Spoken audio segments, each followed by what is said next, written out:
Afternoon. Oh, we haven't let. Right, so we will if we have Well to. attended. I'm calling to order this regular meeting of the Stuart City Commission. Let me get my mic here.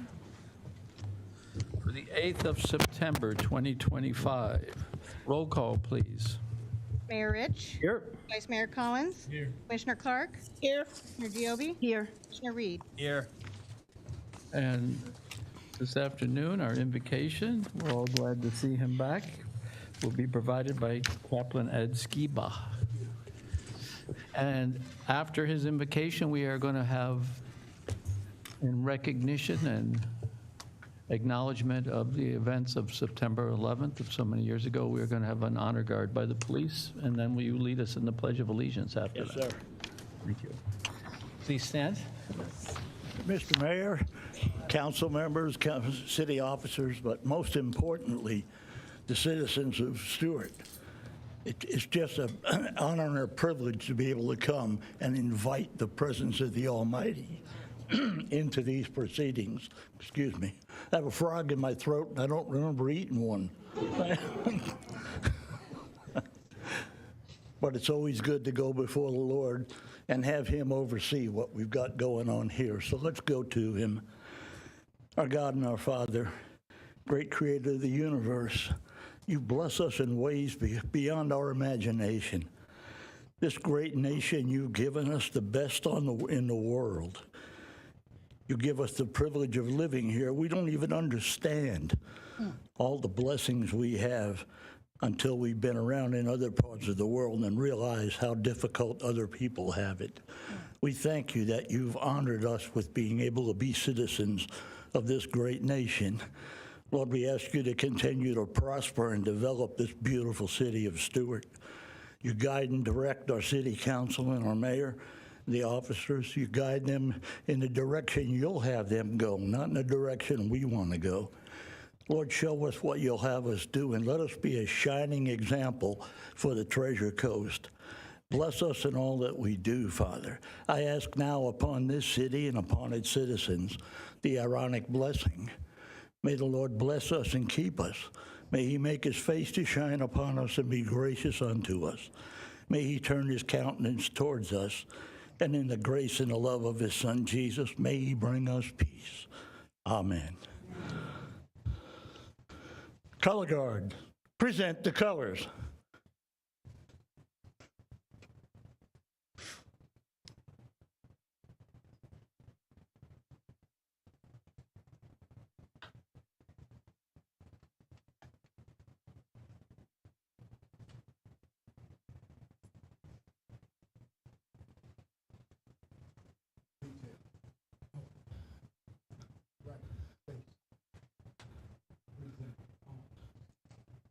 If you'll now join me in the Pledge of Allegiance.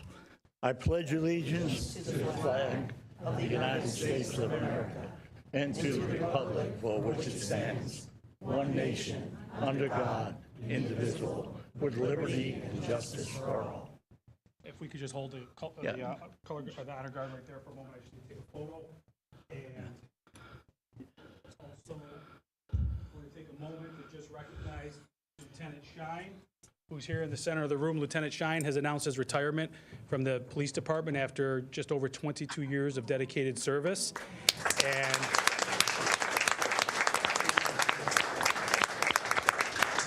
Lieutenant Shine is a get-it-done kind of boss, and he has served honorably with the Stuart Police Department for his 22 years, and we salute his service. And this will be his last meeting likely that he's going to attend as a Stuart police officer. So thank you, Lieutenant Shine, and we wish you the best in retirement. Thank you. Thank you. Might I also mention that Lieutenant Shine is a proud retired U.S. Marine. Yeah. Over 20 years of the Marine service. So here's a man that has dedicated his whole life to this country, and we don't have enough of them around anymore. Thank you, LT. Appreciate you, my brother.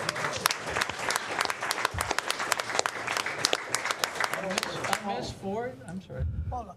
We have a. Miss Ford, would you like to do your song while the color guard is up here? You want to come to the lectern, please?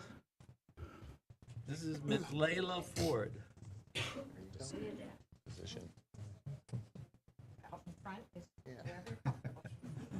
There, that's perfect. Good afternoon, everyone. My name is Layla Ford, and I will be singing Opportunities by Annie. Under the glow of the very bright light, I turn my face towards the warm night sky, and I am not afraid of 1,000 eyes when there's above 500 smiles.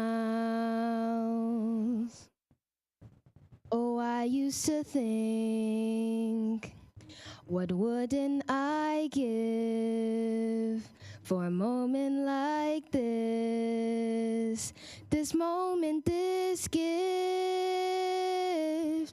And now look at me and this opportunity.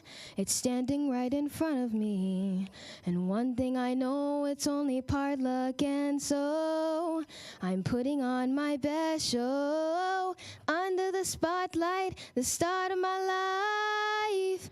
Big dreams becoming real tonight. So look at me and this opportunity. You're witnessing my moment, you see.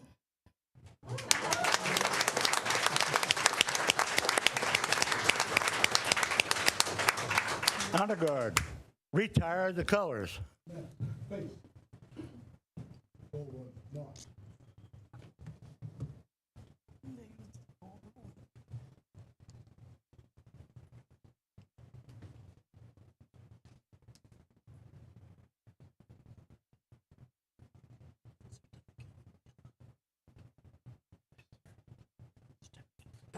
Please be seated.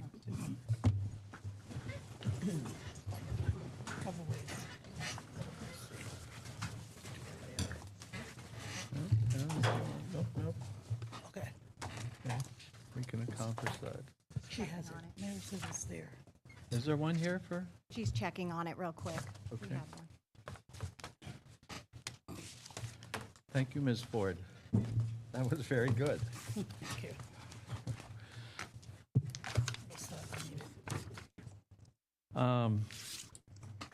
Okay, we can go ahead. Mr. Baggett, can you read our first proclamation of the evening, please, for us? Absolutely. Whereas on September 11, 2001, the United States suffered a devastating terrorist attack, resulting in the loss of nearly 3,000 innocent lives and forever changing our nation. And whereas we honor the courage and sacrifice of first responders, emergency personnel, and ordinary citizens who acted with extraordinary heroism in the face of unimaginable tragedy. And whereas Patriot Day and the National Day of Service and Remembrance have been designated to commemorate the victims and to promote unity, reflection, and acts of service in their memory. And whereas the City of Stuart encourages all residents to pause in remembrance, reflect on the strength and resilience of our nation, and engage in acts of kindness and community service in tribute to those we lost. Now, therefore, I, Campbell Rich, Mayor of the City of Stuart, do hereby proclaim September 11th, 2025 as Patriot Day and Day of Service and Remembrance, and encourage citizens to engage in service on this day and the days surrounding to honor and commemorate the sacrifices made that day. And accepting this proclamation in recognition of Patriot Day and Day of Service of Remembrance is our own Chief Z and Chief Felicione.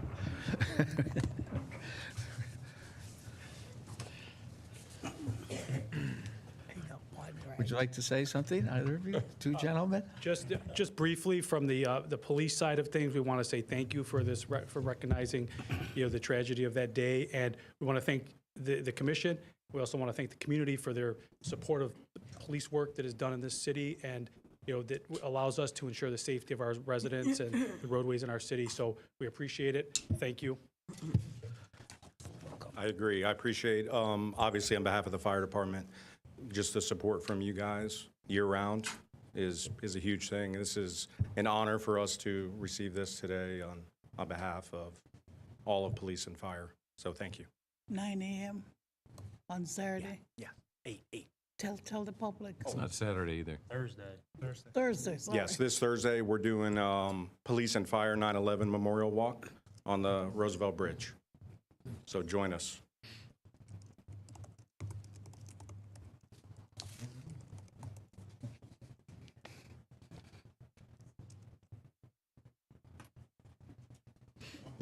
Thank you.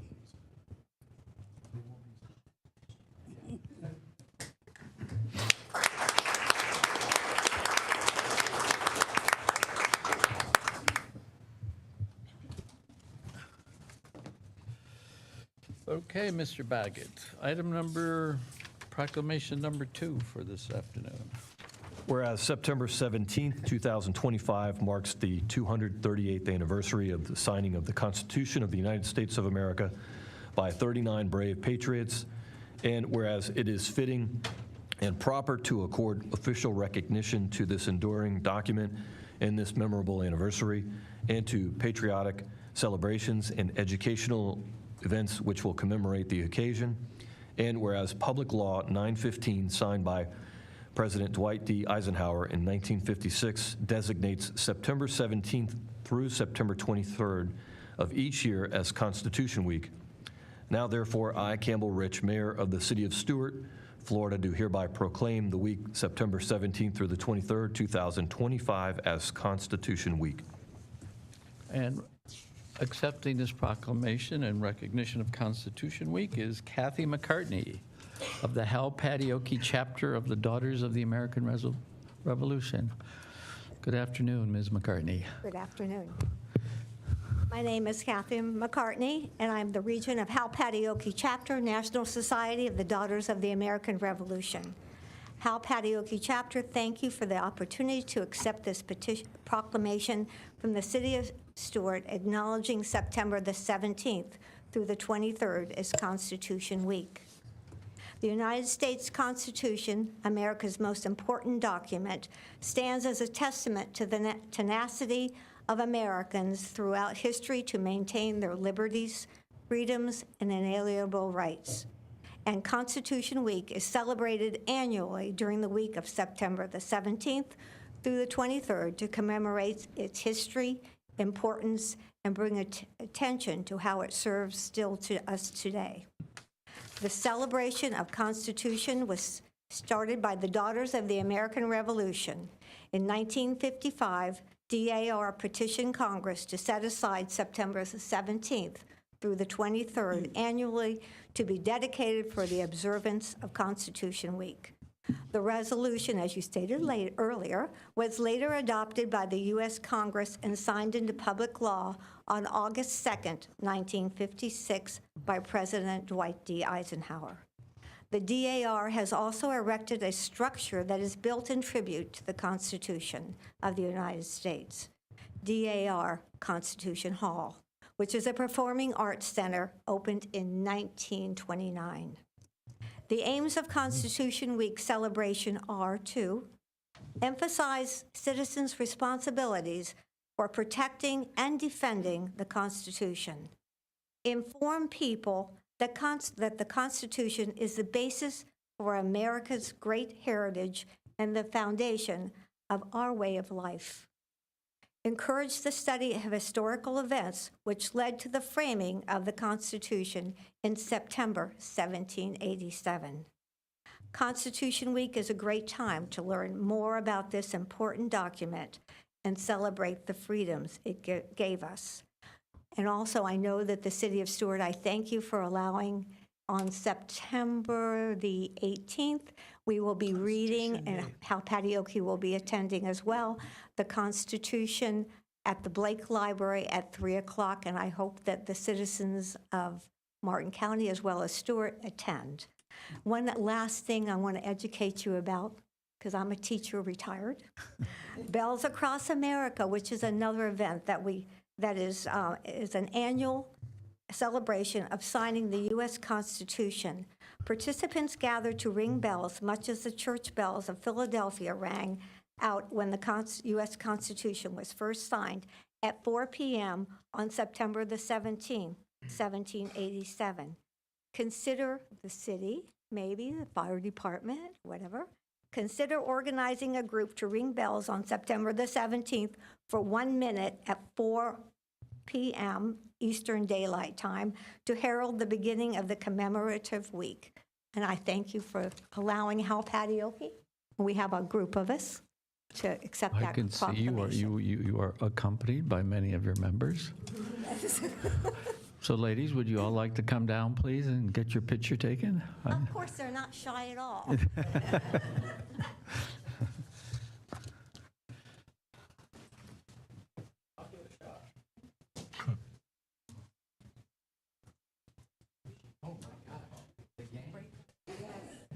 Cheer, cheer, the gang's all here. When we're together.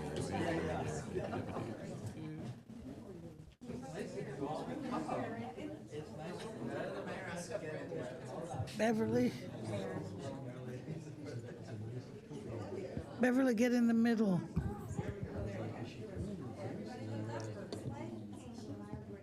Just a couple more, and then you can jump up with your thumbs up a couple times. You're one of those photographers, huh? Thank you.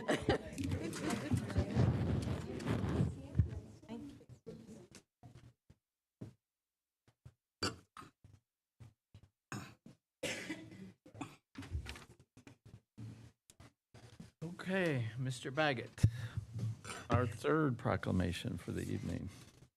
Whereas hunger and poverty remain issues of grave concern in the United States, the state of Florida, and on the Treasure Coast, with 250,000 children, adults, seniors, and veterans experiencing food insecurity on a weekly basis. And whereas the city of Stuart is committed to taking steps to raise awareness about the need to end hunger in every part of our city and to provide additional resources that the citizens of Stuart need. And whereas the city of Stuart is committed to working with the Treasure Coast Food Bank in mobilizing people about the role and importance of food banks and other hunger relief organizations in addressing hunger and bringing attention to the need to devote more resources and attention to hunger issues. And whereas food banks and hunger relief organizations across the country, including the Treasure Coast Food Bank, coordinated a Hunger Action Day on September 9th, 2025, and will continue to host numerous events throughout the month of September to shed light on this important issue and encourage involvement in efforts to end hunger in their local community. Now, therefore, I, Campbell Rich, Mayor of the City of Stuart, do hereby proclaim the month of September 2025 as Hunger Action Month. And accepting this proclamation this afternoon in recognition of Hunger Action Month is Mr. Rufus Bird. He's the Director of the Community Investment at the Treasure Coast Food Bank. Is Mr. Bird? Oh, there he is. Mr. Bird, I don't think you and I have ever met. No, we haven't, Yeah. but it's a pleasure to meet you all. Yeah, thank you. Would you like to make a few remarks? Yes. My name is Rufus Bird, and on behalf of the Treasure Coast Food Bank, the president and CEO, Judith Cruz, our dedicated staff, volunteers, partners, and board of directors, we just want to thank the focus and the support we get from this wonderful city. As we all know, we have probably good friends, neighbors who are going through some tough times. But it takes, great communities, great people to solve those problems. And we thank you. Thank you. Oh, me again. Yeah, can you be my cameraman? Do you think that's Clay, you have a new profession. Title. if I could just get the commissioners to smile one. That's hard to do.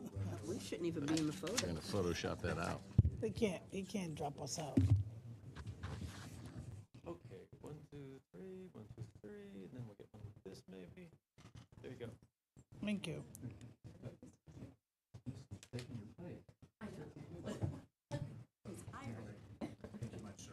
Thank you. Tell Rob. Tell Rob Ranieri we say hello.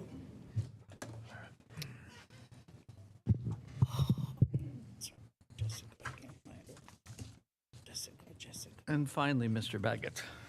our last proclamation of the afternoon. Whereas the Bible is a fundamental part of the American heritage and is the basis of our inalienable rights, and it serves as the foundations of our laws, our national character, and our system of values. And whereas President Ulysses S. Grant stated, "Hold fast to the Bible as the sheet anchor of your liberties," and President Abraham Lincoln called the Bible the best gift God has given man. And historians credit President George Washington with identifying the United States as one nation under God. And whereas the year 1990 was proclaimed by a joint congressional resolution and presidential proclamation as the International Year of Bible Reading, and Bible Reading Week has been celebrated annually thereafter. And whereas the Bible is the foundation for many blessings that we enjoy in the United States of America.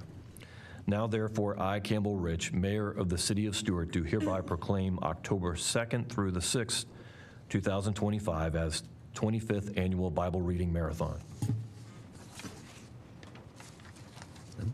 Just to read the last paragraph there, Mr. Baggett. In honor of this week, the 25th Annual Bible Reading Marathon celebrates the freedoms of our nation at the band shell in Memorial Park with 90-hour continuous read-through of the entire Bible, lifting up the Word of God, the Word that created our nation and continues to strengthen our nation. Okay, and accepting this proclamation in recognition of the upcoming annual Bible reading marathon, 90 hours, really? That's, wow. Our pastors Eddie and Joanne Rodriguez and Dr. Julie Bjornson. Somebody stay there.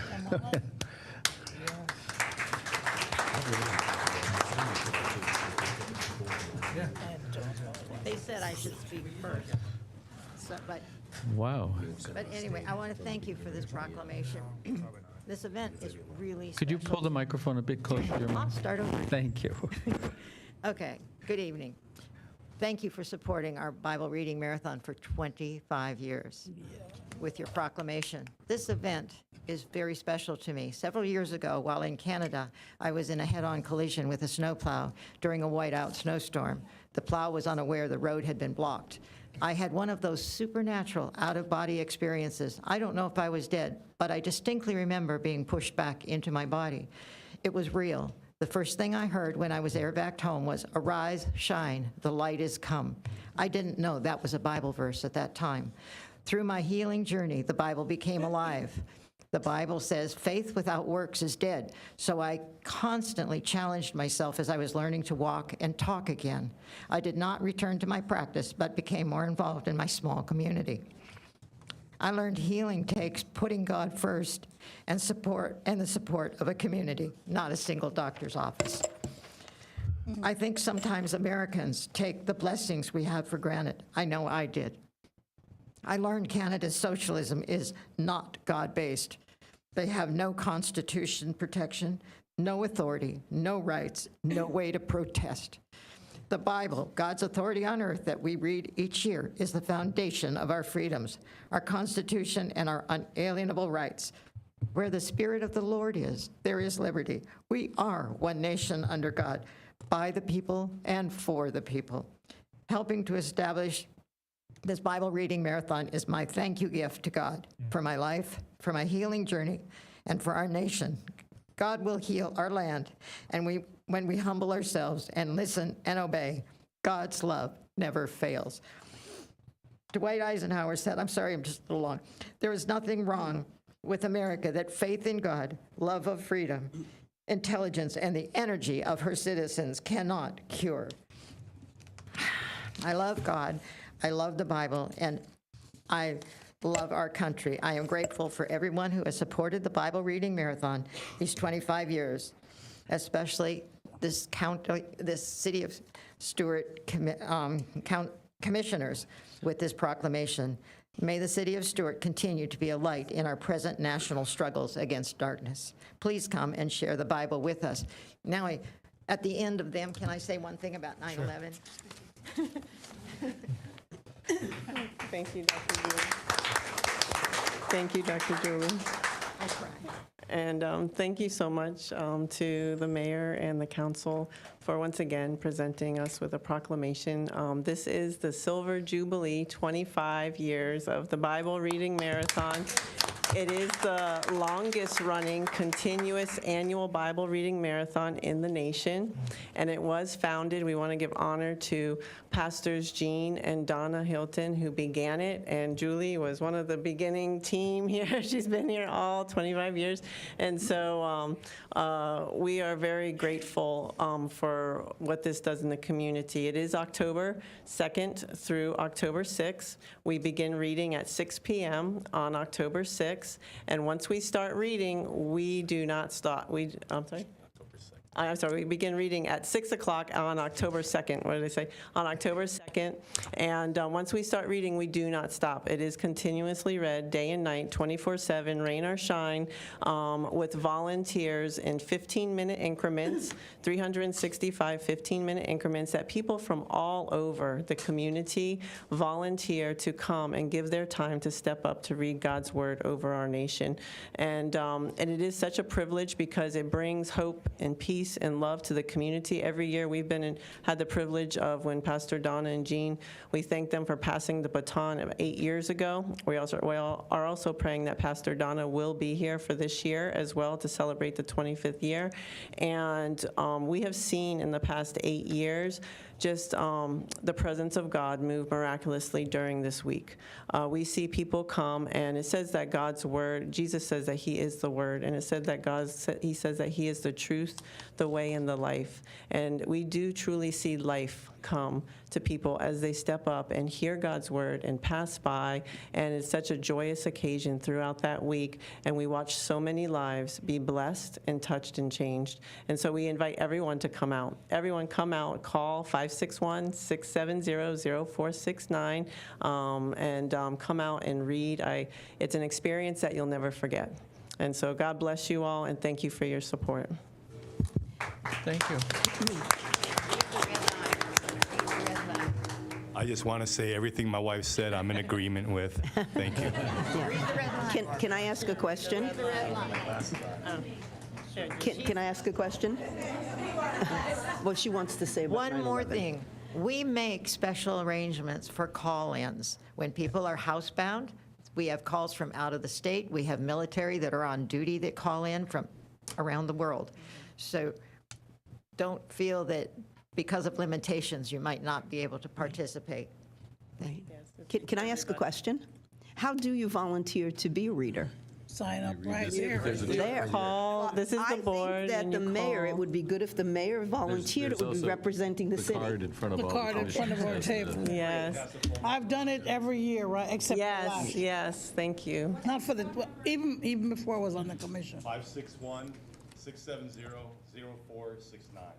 Yes. But we have flyers, we can more than happy to give them to you for a small price. It's simple and powerful, so please give us a call, and if you have any questions, we can answer them for you. That's a different certificate. Yeah, it's the one for later. Yeah. Good, Madam Clerk. That's what I thought, what I was selling.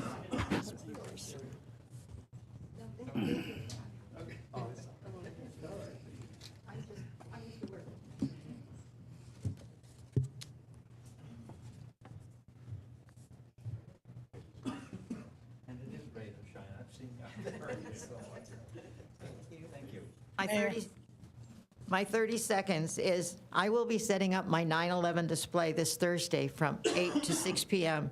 at the Palm City Skate Park corner of Martin Downs and Map Road. I've done this for 20 years. Last year, the county actually gave me a designated corner for as long as I wanted it. People come, they cry, and I cry with them. The many signs I put up, and I put over 50 signs, remind people terrorist attacks continue after 9/11. Many say they had forgotten. We must not forget the World Trade Center 9/11 terrorist attacks, lasting only 2 hours. Four terrorist flights, thousands died instantly. 343 brave New York City firemen died that day. Over 370 New York firefighters have died since then from toxic dust-related illnesses. Please pray for New York firemen during this time. Thank you. Thank you. Thank you, Dr. Julie. So before we begin the service awards, I just want to have you make note, we have to make an addition to the presentations. So this will actually be 7A, and it is a Florida Department of Transportation presentation regarding the rehab for the railroad bridge. So we have to add that in as a matter of timely compliance. So if you want to make note. But before we begin the service awards, I have one we overlooked, and Ms. Ford, Layla Ford, will you come please accept your certificate of appreciation?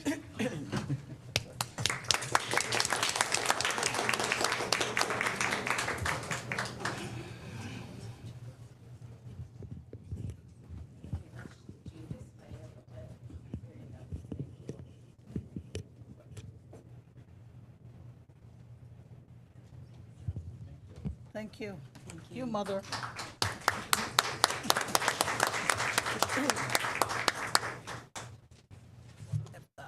Okay. We haven't had too many of these recently, but this meeting and the next one, there's quite a few. So I'm happy to recognize for 5 years of service in utilities and engineering, Dylan Sperry Calise. Is Mr. Calise here? No?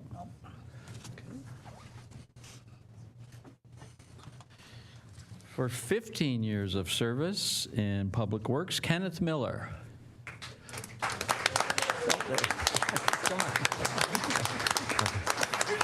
Would you like to say anything? No. Okay. Happy to be here. You can defer to Milton if you want. Oh, yes, that's a good idea.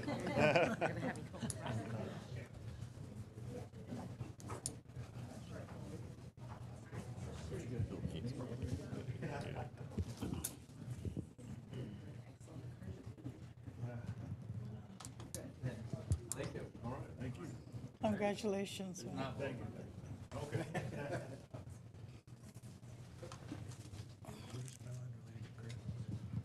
I don't know.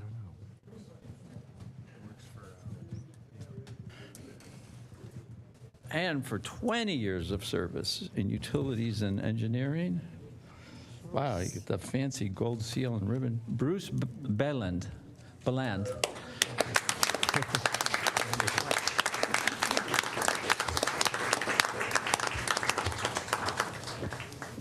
Congratulations, sir. Good job, man.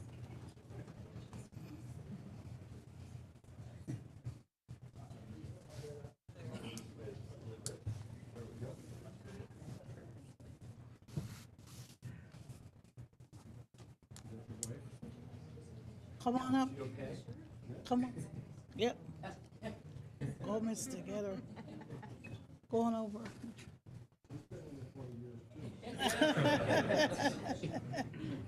Good, thank you. Miss Sue will send it to you.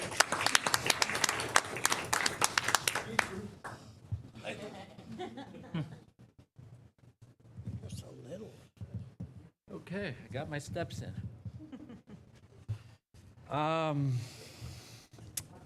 Well, we're privileged to have with us, and I thank her for taking the time and making an effort, is Martin County's own Supervisor of Elections, Vicki Davis. Well, thank you, Mayor. Can you all hear me, Mayor? Thank you for the opportunity to share a little bit of time this afternoon and some information with you. So Mayor Rich, Vice Mayor Collins, Commissioners, Mr. Mortel, Mr. Baggett, and Clerk Kendall, thank you for the opportunity to be here. We've presented you with a packet of information, and what we're doing is visiting with our municipalities as a part of highlighting our centennial, our 100 years in Martin County. So in the back of your packet, you have celebrating 100 years of democracy in action.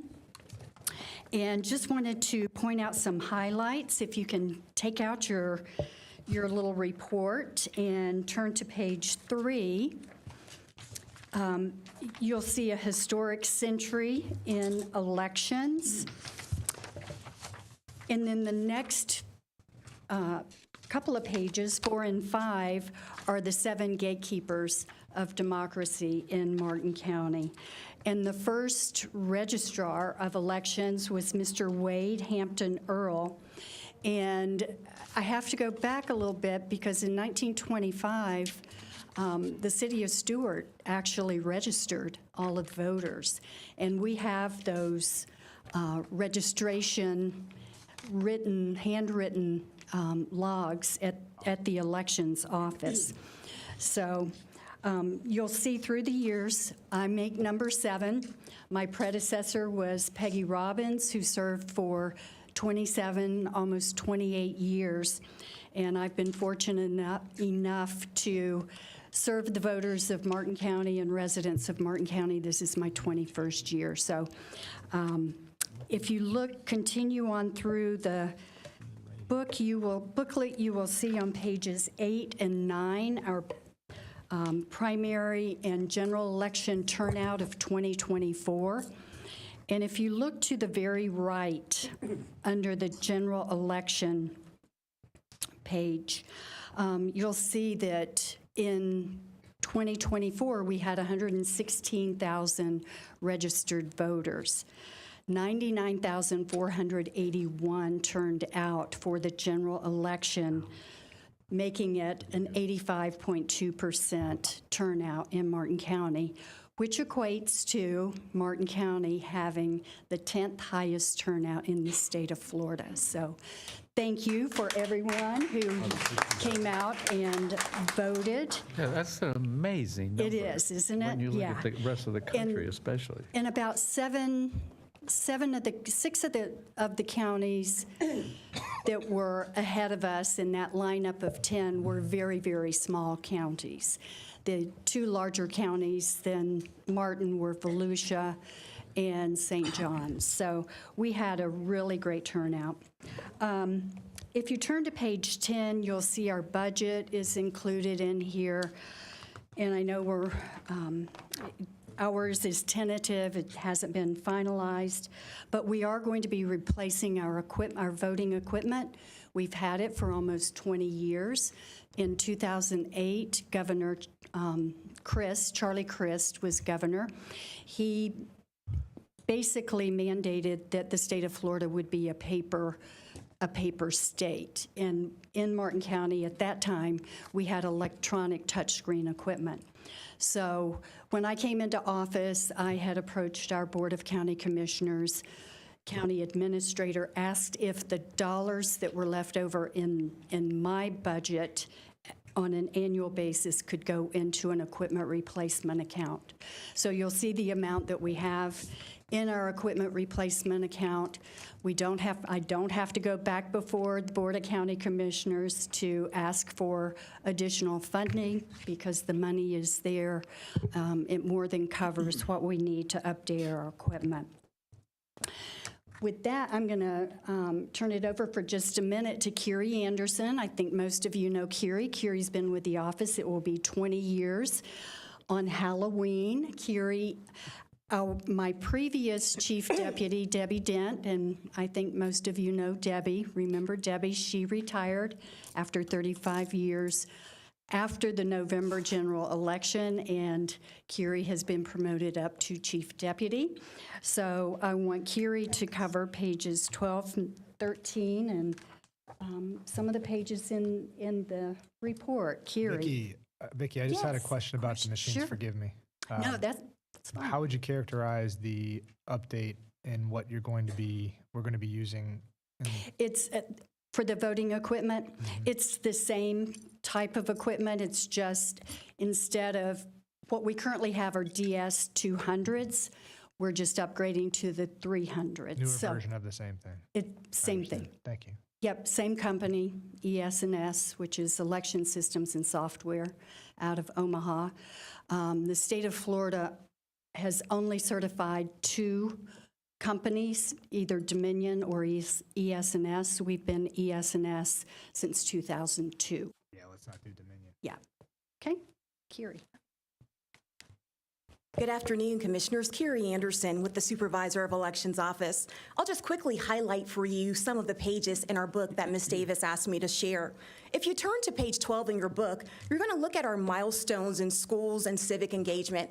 As you know, our Supervisor of Elections was a school board member for 8 years prior to being elected Supervisor of Elections. So our passion with our schools is something that we hold dear, and we have a wonderful working relationship with our Martin County School Board that allows us to go into our schools to provide educational outreach programs to our students.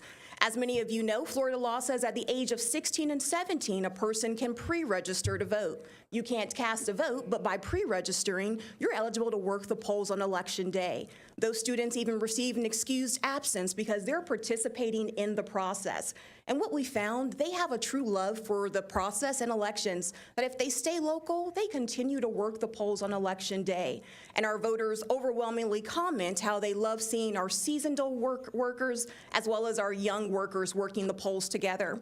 If you notice, you see our middle school contest. We have a Chick-fil-A contest with our middle school students where they come up with a nonpartisan piece. That artwork is displayed in Chick-fil-A with their election information as well as our election dates and contact information. Just a reminder to the public, elections are coming, but the students can participate in a nonpartisan way. Our winner receives Chick-fil-A gift certificates, the cow comes in the patriotic costume to the classroom, and it encourages a civic education lesson for those teachers and those classrooms, and our middle school students love it. Our I voted sticker, as you all know, for the last 2 election cycles, our Supervisor of Elections has allowed our elementary school students to design our future voter sticker, and our high school students design our I voted sticker, and it's been very well received in our community. So we will have that contest again this year, and in January we will announce the winning sticker for our 2026 election cycle, as well as our Color Me Patriotic art contest, which is sponsored by Attorney Lesser, and he gives our student a monetary prize of $200. That artwork becomes the sole property of the elections office. It's on display in our office. So whenever you come in to see your elections office, whether casting a vote, coming in on a tour, or our Supervisor of Elections keeps an open door policy because you have questions, you can see our students displaying what elections mean to them in a nonpartisan way hanging on our wall.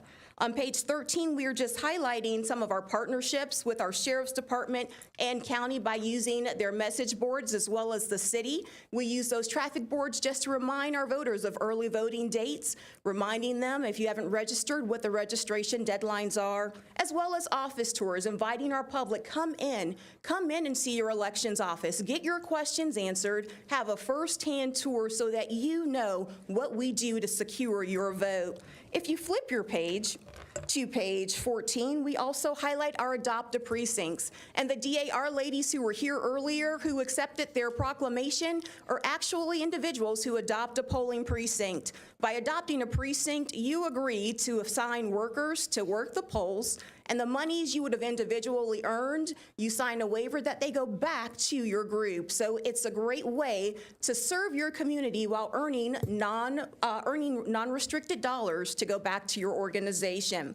And our election workers, they are the heartbeat of the process. In your packet, we have information about becoming election workers. We encourage you, share that with individuals you know who want to serve in our community. We're always looking for more gatekeepers of the process, so we can always use additional election workers.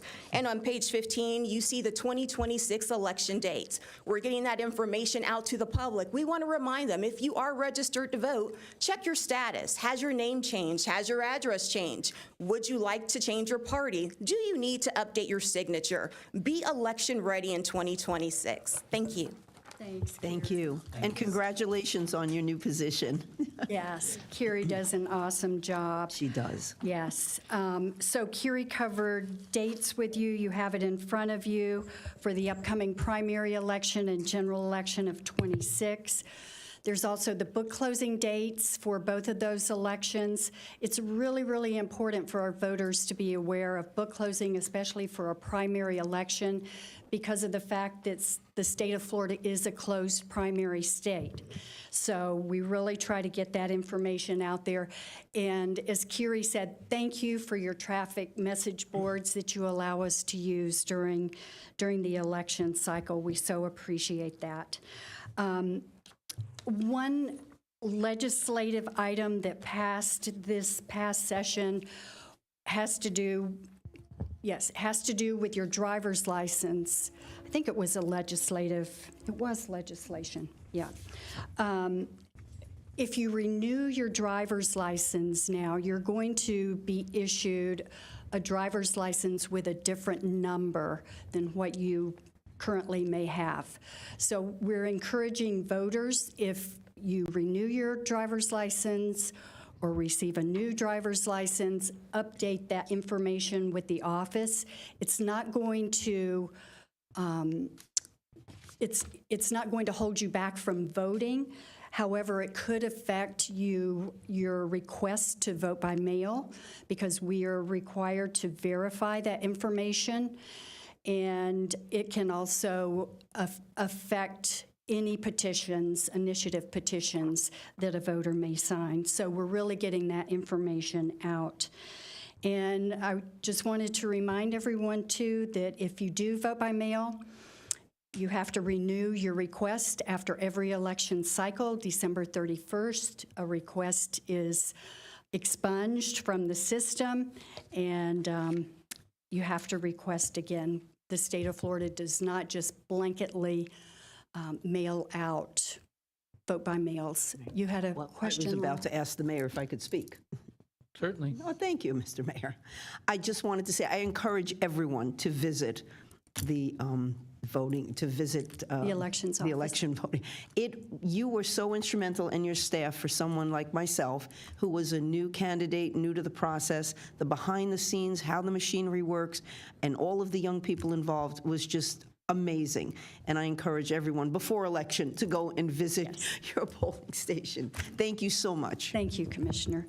And mentioning candidate training, we have training dates coming up. They're included in your packet. The first one is going to be Tuesday, October the 14th at the Elections Office from 10 a.m. to noon, and then we'll have one each month, January, February, and March as well. So those dates are included. They're on our website. As Kiri said, I have an open door policy. If anybody has any questions at any time, please don't hesitate to come by or give us a call. Commissioner Clark. Thank you, Mayor. I'm so glad that, and congratulations, Ms. Anderson. I'm so glad that you mentioned the intersection of the schools and the elections department and Mrs. Davis's service. I want to say just two words: public servant. If you ever know or don't know why you would or are involved in this process, follow, I guess, what Ms. Joba is saying. Go talk to Vicki.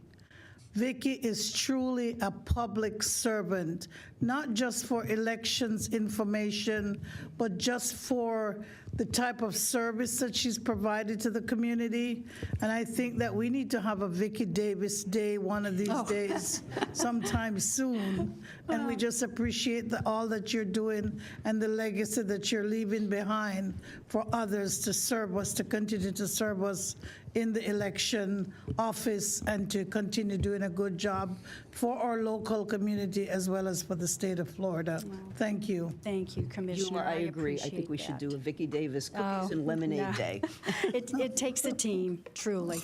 And my office is small. I make number 10 of employees, and Kiri does a yeoman's job of getting the election workers lined up, because of course we have to really ramp it up during election season. We have to bring in temporary staff to help with the phones, to provide information, and then our poll workers are, as Kiri said, essential to the election process. I cannot fulfill my obligation as a constitutional officer without the help of each and every one of the poll workers. So, but your support is truly, I'm honored to have your support. Thank you for your kind words. We appreciate it. I will take that back to the office, to staff. Entire team. Yes, Thank you. it's a team, absolutely. Thank So, you. thank you for your time, and anything that we can provide you at any time, please know we're available. Thank you for all Thank you you. do. My Thank you. pleasure. Ms. Davis. Thank you. Thank you. We weren't trying to bribe you or anything. Commissioner Clark. I'm just kidding. Going you. Mr. Mortel, 7A. Cookies. so 7A. like that. Who's going to, up, here he is. DOT. Okay, the three of you. You could just introduce yourselves, please. All right, good afternoon, good evening. My name is Lance Jones. That way up there, huh? Yeah. Good evening. My name is Lance Jones, and I'm here with the Florida Department of Transportation, and I have Chris with HDR, and I have Lisa Stone with Kimberly Horn. And we're happy today. Sir, you're going to have to speak up. I said we're here today to present the Basco Bridge rehab of County Road 707 Dixie Highway, and to be clear that it's not the railroad bridge, but it's the old Roosevelt Bridge. Okay, sorry. Bridge.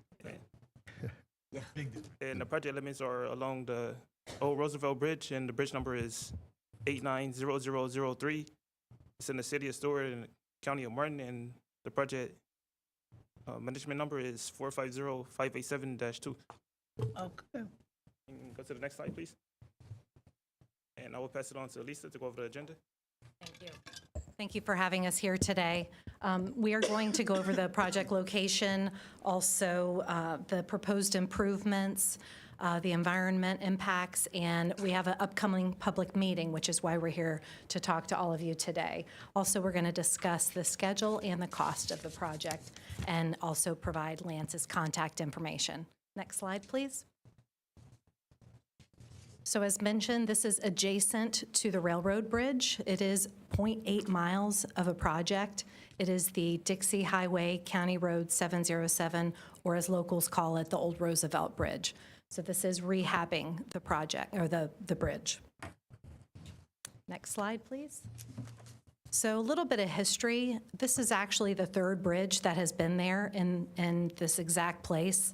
Back in '93, the northbound bridge was removed, and the southbound bridge was made bidirectional. In '96, a major bridge rehab did take place. A lot of the electrical and mechanical systems were replaced, and then in 2002, 2006, the fender systems were replaced, and in 2013, the steel bridge received a facelift with some fresh paint. I'm going to have Chris discuss some of the proposed improvements that's going to happen. Okay. So on this slide, you'll see some of the several key improvements we're proposing for the rehab. First, the existing sidewalk, it's made up of a T-grid grading, has open spaces. We're going to replace that with a solid aluminum plate with a state-of-the-art friction coating. It's going to make it safer and more comfortable for pedestrians. We're also improving the maintenance access. Right now, it's a manhole and a ladder down into the pier at the South Rest Pier. But we're going to provide a stairway down on the outside of the Basco Pier and cut into the side of the pier face, providing a more reliable and safer access point for maintenance personnel. For the bridge steel, the painting, we're going to provide a new 3-coat inorganic zinc coating that's going to provide significant corrosion resistance and extend the service life of the structural steel. And then finally, we're addressing the bridge's operating system, so the mechanical and electrical systems. We're going to renovate the electrical controls, and we're going to be replacing the span locks for the movable span part, among other mechanical repairs throughout. These upgrades, while mostly invisible to the public, are critical to ensuring the span operates safely and reliably into the future. Next slide, please. We're also focusing on the fender system. the part that protects the bridge piers. There's some deteriorated components that we're going to be replacing out, mostly timber, and that will ensure that the bridge remains well protected for any type of small vessel collisions. On the deck itself, we've identified some failed welds that hold the grating in place to the stringers. And we're also going to be filling the roadway grid deck with a lightweight concrete fill to provide a better bicycle path on both sides. It'll improve the rideability for bicyclists. We're going to repair those welds, those cracked welds as well. For the sanitary improvements for the tender house facilities, the existing bathroom currently has a marine burner system, which is outdated and less environmentally friendly. So we're going to be connecting it to the city of Stuart's pump station, and it'll make the facility more sustainable for the tender, but also more pleasant for operators and maintenance personnel that use it. And lastly, we'll be sealing the concrete deck for the approaches and the movable span the back span of the movable span. Right now, most of the corrosion stems from what we think is runoff from boat trailer traffic, which carries a lot of salts and contaminants onto the deck. Sealing it will provide a layer of protection that significantly reduces the deterioration and extends the life of that deck, of the bridge and its deck structure. All right, next slide, please. All right, so in summary, so the aerial image highlights the locations of the repairs. Together, these measures will extend the service life of the bridge by addressing the critical repairs and implementing protective systems. Many of those mechanical and electrical upgrades will not be visible to the public, but they are essential for the continued safe and reliable operation of the movable span. At the same time, user-focused enhancements such as upgrading the sidewalk and improving bicycle rideability on the shoulders will improve the experience for pedestrians and cyclists. Finally, improved access for the maintenance personnel will help ensure long-term functionality and reliability. I'm sorry, how are you improving it for bicycles? Could you just explain that? For bicyclists, we're planning to provide a concrete fill in the open grid deck on the shoulders. Because currently on the movable span, the draw span, that is all like open grading. Okay. So what we're proposing is like a 4-foot wide strip on both leaves, on both sides. Oh, okay. So that, instead of people riding on the sidewalk, they can ride in the roadway since it's a shared use path. That sidewalk is so narrow, you really. That's right. It's, okay. Well, you're not widening the sidewalk, are you? No. You can't do that. No, we're just replacing the plate. Okay. Thank you. Yeah, real quick, we just finished, our firm assisted with the Jupiter US 1 bridge replacement, and now that a lot of them, the grades are filled, so we don't have to retrofit it. So this will be good for the bicyclists. Real quick, and I'll wrap it up, but we are protecting the environment with the construction and the rehab out there. We've got the small tooth sawfish out there, sea turtle, manatee, so we will be taking the appropriate measures so there are no impacts. Next slide. So the construction is going to actually be in 2 phases. The first phase, we are going to close the bridge for 2 to 3 months, and that's when they will be painting and filling in the grading, and that will allow that to be closed. Work gets done faster, and the detour will be via US 1. The second phase will take place over 2 months, and that will consist of doing some of the sidewalk work that Chris was discussing, as well as pier improvements. Some of the fishing may be intermittently interrupted, but we will work with the public so they're notified of everything. And there will be Closing the no, bridge to marine traffic? no, definitely not. I was just going to finish okay. up that there is no boat traffic. No, you're good. Yes.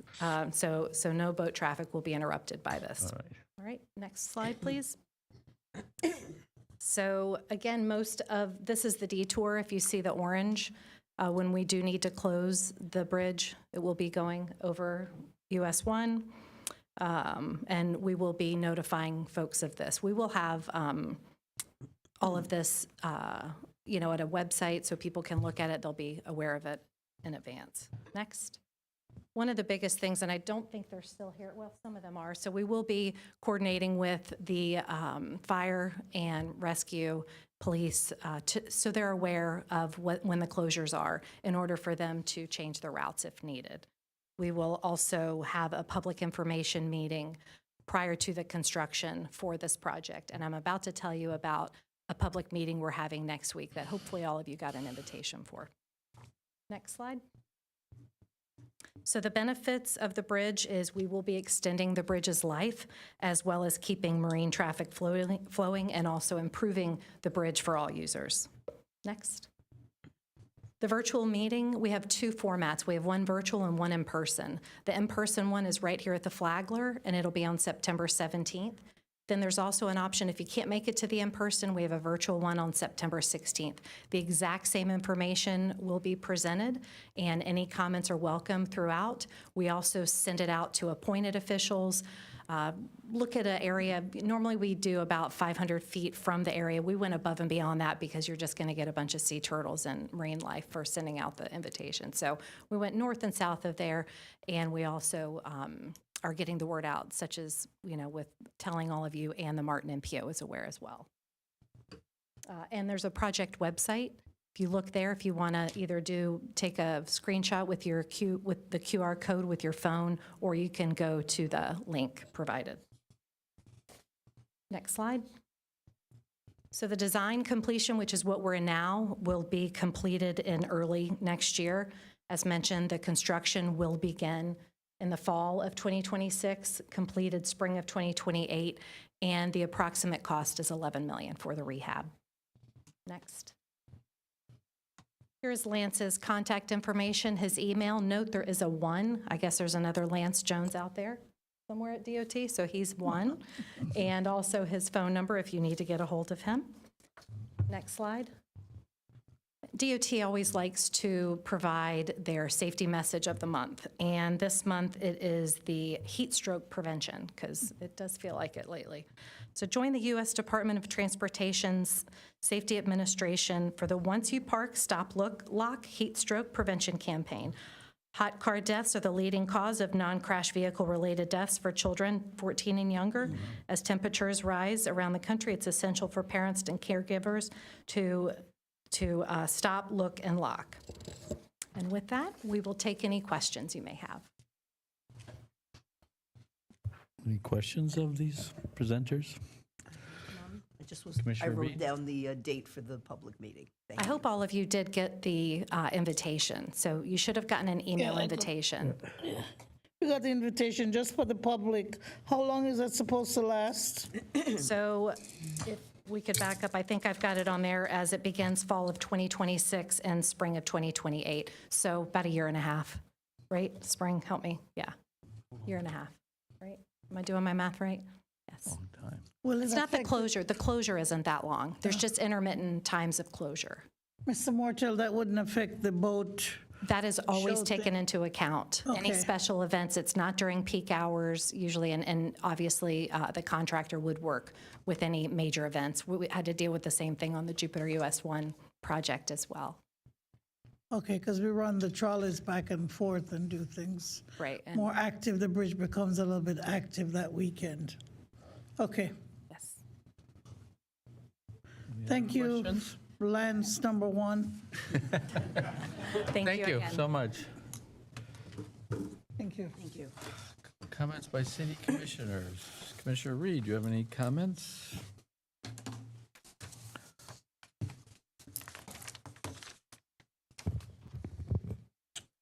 Yeah, this was for Mike. I know we've talked about the half-cent sales tax.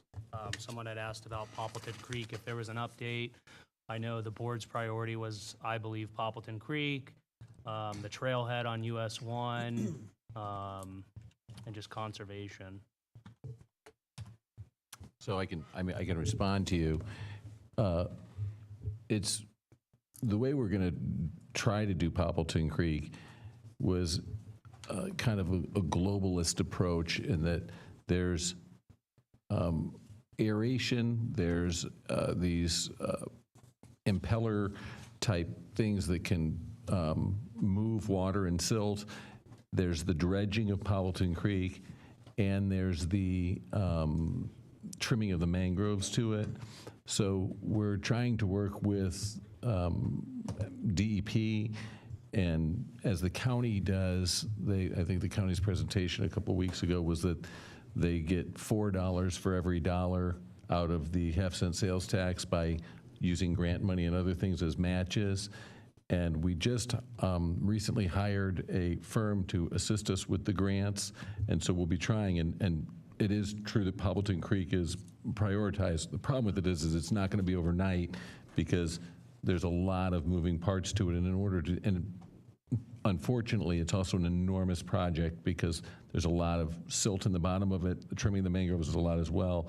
So in order to utilize those funds the best way, we need to get matching grants through DEP, and we'll have to play their schedules. But as those get published and those come out, I will update you guys accordingly because we'll need resolutions to authorize us to apply for them.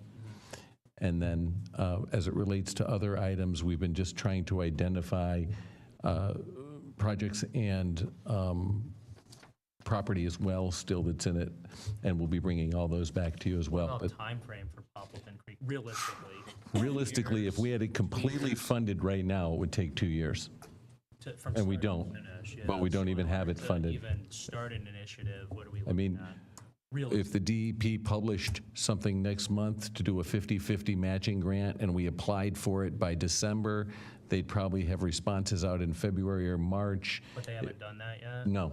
So that would be. I mean, we could start hiring consultants, but the problem with it is we lose in the long run. So it's just, it's a grant cycle. And like I said, we just hired this grant company literally 3 weeks ago. So they'll probably be coming back to us with different grants or different proposals or timeframes. And as soon as they do, I'll bring it back to you. Okay. And then another thing, I'm going to probably mention it every meeting. I'd like to see emails online from the city. Also, I want to bring up something as well. And I don't know how we can address this, Mike, or how we can accomplish it. But from a chair perspective, and I understand the chair signs important documents on the board's behalf, but I want to give 3 examples. The first one would have been the Brightline lease on my inauguration day. I had no clue that that was even signed. The second one, there was a lien release that was signed by a chair prior to me being here without any public scrutiny. And then as well as a grant extension that was signed that nobody would know about. So how do we accomplish something like that where if the chair is signing documents, is that in like, could it be a consent agenda? So the How do we make Brightline lease was voted on by the board at the prior meeting. And so that has a resolution that's tied to it authorizing the signature. The grant extension was voted on by the CRA and authorized it as well, and there's a resolution tied to that as well.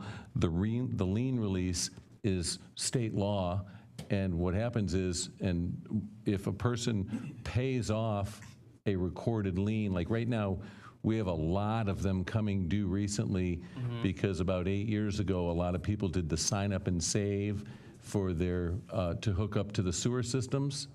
And so as they satisfy the outstanding lien that's recorded on their house to pay for the sewer, once that's satisfied, they have to, the mayor has to sign off on the lien because it's satisfied in full. The lien release that you're talking about that was signed by Mayor McDonald, the only reason I know about it is because there was some accusation that I had like illegally reduced the code enforcement lien. It actually had nothing to do with me. It was the building official that had addressed it, and Mr. McDonald didn't have anything to do with the actual lien itself. What happened was the building official had set a fine for whatever activity had taken place, and it was recorded as a lien against that property. If someone comes in and pays that amount off in full, then we have to sign the lien release. It's been paid in full. Yeah, so my comment really wasn't like to get into the details. It was more so, how can I know as a public official and the public know what documents are being signed? I understand we authorize them, but the document itself, whether it's the signature page, They're in the agenda item. Not for everything that we just discussed. Brightline was Like- not on The the Brightline wasn't even on the agenda packet. But The lease wasn't. The authorization for it, yes, but the actual lease was not. I Basically, don't what I'm remember if getting at is- I don't know if it was shared with everybody in advance or what it Well, I never was got or it. wasn't done, but you weren't on the board yet. Correct. That's why you didn't get I was sworn in it. that day, and it It was was never signed mentioned. that day. I know, but it was 2 weeks before, the meeting 2 weeks before that was when it was voted on.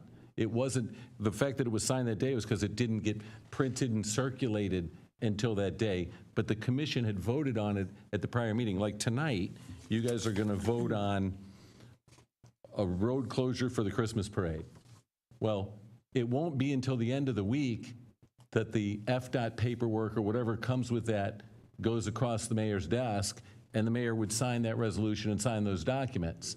It might be on the exact same day as the September 22nd meeting, but that doesn't mean that it happened on the 22nd. It happened at the meeting So before it that. still doesn't address what I'm getting at. What I'm getting at is I would like to know about things that are signed, just more in detail. For example, at the last meeting, it was mentioned about a deadline in December, but if I would have had the grant extension, I personally would have known it was the end of January 26. But if I didn't ask for that document, I would have never have known. Does that make sense? So I No. understand we authorize. Just vote no. Well, it's not about that. I would like to see it, and I think the public might. Right, wanna but I know. mean, if it's not attached, vote no. Well, I'm asking for it to be Right. attached. It is. How do we? That's I'm saying you. It is It's our attached. intention to be Mayor Rich, attached. It was not attached. What isn't? What wasn't? The signature page was not attached. Of what? The grant extension. It wasn't in the agenda packet. Which, last meeting, you brought up the grant extension. We didn't. did, but- But we didn't, there was no agenda item. There was no way to attach it because it was a surprise, we're going to talk about the grant today. It wasn't on the agenda. If it had been on the agenda and staff had presented something to you But it was and signed asking for. it was signed this year by the chair. Right. And I didn't know it existed. But the grant extension was an agenda item that you guys voted on that was extended, and had you looked at that agenda item, it would have been And it there had the deadline of January. January 31st, It was yeah. on the agenda Yeah. packet. I don't know. Yeah, My just- opinion, what I'm looking for is, and I don't know if you need a consensus from the board, but anything that gets By signed. the way, it is I'd like to always our intention for it to be attached. If it's not there, don't authorize the mayor to sign it. If it's not attached, vote no. I don't think the details were there, but But they are there, and if they're not, just vote I don't no. think that that's what, if you just take Brightline, for instance, I think what he's trying to say is, yes, the previous board, the commissioners approved it. Yes, it was signed. You had new commissioners coming on board at like 3 o'clock. That document was signed sometime between 9 and 2:30. The new board commissioners should have been notified that there was a document signed. Had you been at the meeting, you would have been, but on top of that, even if the new board wanted to unravel that, you couldn't undo the vote that told the mayor to sign it. That happened the meeting before. The mayor was instructed to sign it. No matter what, that meeting occurred and that vote occurred. We understand that, but what we're saying is, on that particular day, new commissioners came on board, and a document was signed. It was a pretty important document, and we weren't notified. I think that's just a level of transparency for new commissioners to know that there So was a you document. want to, every time the mayor is going to sign a document, you guys want to review it? I'm not sure how to do I think it should be in the that. agenda packet. That's all But I'm it, asking. but it was. If you No, look the at the document was items, not in excuse the me, agenda. if you look at the items today, okay, that is the exact document I will sign if we approve it. Okay, but we're It's not- right I there. took the Brightline as an The example. bright because line, the exact was not in- document I signed. You did, but we were not on the commission at the time, is what we're saying. Right. That document was signed the day we were sworn in. That's all we're saying. But that was just a timing thing, because that's when it came back from Brightline and everybody. It was not a surprise. It was voted on. It was not a surprise if you'd already been on the commission. But if Sorry? it was not a surprise if you had been on the commission already, and you knew that that had passed, and that's, I at don't- some point, he was going to sign it. It's just a matter of transparency. I think that's what And Sean I is think looking for. without a doubt, that if staff inadvertently left a document or didn't have it there, the commission shouldn't do it. I mean, it's our intention to always have the document attached for your review, and if it's not there, vote no. I think what he's saying is that's a document we would be voting on, so we would know it would be there, and we would know that the... Right. Right. He's talking about, just as an example, Brightline, which wasn't something we He's not, approved. no, he's not. He's not saying the No, I'm just saying in Brightline lease, he general. didn't think it was attached to the agenda, ever. to even the prior commission. Well, I don't know about the prior commission. I was on the commission. But and that's neither what was he's Sean. saying, and he's saying the same No. thing about the grant extension. I know you don't remember in particular, but this grant extension was on, It would have been the CRA board, because it had to be part of the, it has to be part of the CDBG grant. yeah, I don't know, I don't know. I'm asking for something simple, but I'm not saying anything was done with ill intent. What I'm saying is, if documents get signed by the chair, if it was easy to see in an agenda packet, whether it's consent agenda, it'd just be. I can tell you, we don't give documents to the chair to sign that haven't been before the board. Right. Other than saying you lien do. satisfactions. For clarification, are you looking for maybe on So like, for next agenda example, to have that this, included? well, I or can assigned? use the grant extension, for example. This document, the entire document, the signature page, because it's not a resolution like what Mayor Rich was trying to pull up on his iPad. This is a different document where it was drafted, and there would have been a justification letter to follow up with it. Where is that justification letter? You're telling me it's in No. the CRA agenda packet? That's not what happened. You're misreading that document. That document granted the extension in '24 for 1 year into '25 for 1 year. And then there was then it another said, one. in the event that there's another request It has to be for an sent to Florida extension, Commerce. it has to do this and it has to have the supporting documentation. We haven't done that. Well- It didn't happen. I mean, it shows that it was. No, it says, that language, paragraph 3, is from the last extension. And it says, in the event you have another request past January 31st of 2026, you will need to show a justification letter, and you will need to show. Where's the justification? that it hasn't, we never requested it. We Even the haven't done a The first justification. justification letter was The in the first- CRA agenda packet then in The 24? first one didn't have a justification letter outlining all the things. All it said was. They asked the for an extension still. Right. It was But you have to send it to Florida Commerce and they have to approve it. I can't have the debates with you. If you want to come see me like before the meeting or Yeah. off the, a separate time, I'm I wasn't happy here to last pull it. week, otherwise I would have. Yeah, because I don't have it with me because I wasn't prepared to have this conversation. But I'm happy to present it all to you and give it to you. But that grant extension was approved, and in the grant extension, they added language that said, we're accepting this grant, we're going to give you an extension for a year, you're on, everything's going forward, but if you request any more grant extensions, you're going to need to do a grant justification letter, supporting documents. It's going to have to be approved by the secretary from the state of Florida and all this other Correct. stuff. But we haven't applied for any more. Even the first one. No. You did do the first one. in First one didn't 24. have all the criteria in it as the second It's one. the same exact Well, document. again, I don't know. I'm not No, I know. part of it. I don't. send you an it's like email it's then. not on the agenda. I have no idea. So we could, after the meeting, I'm happy to go pull it up on Lee, the you can server. chime and in. we You were can the do one it. that emailed it to me. I don't. I mean, I can go pull the document and read it, but Yeah.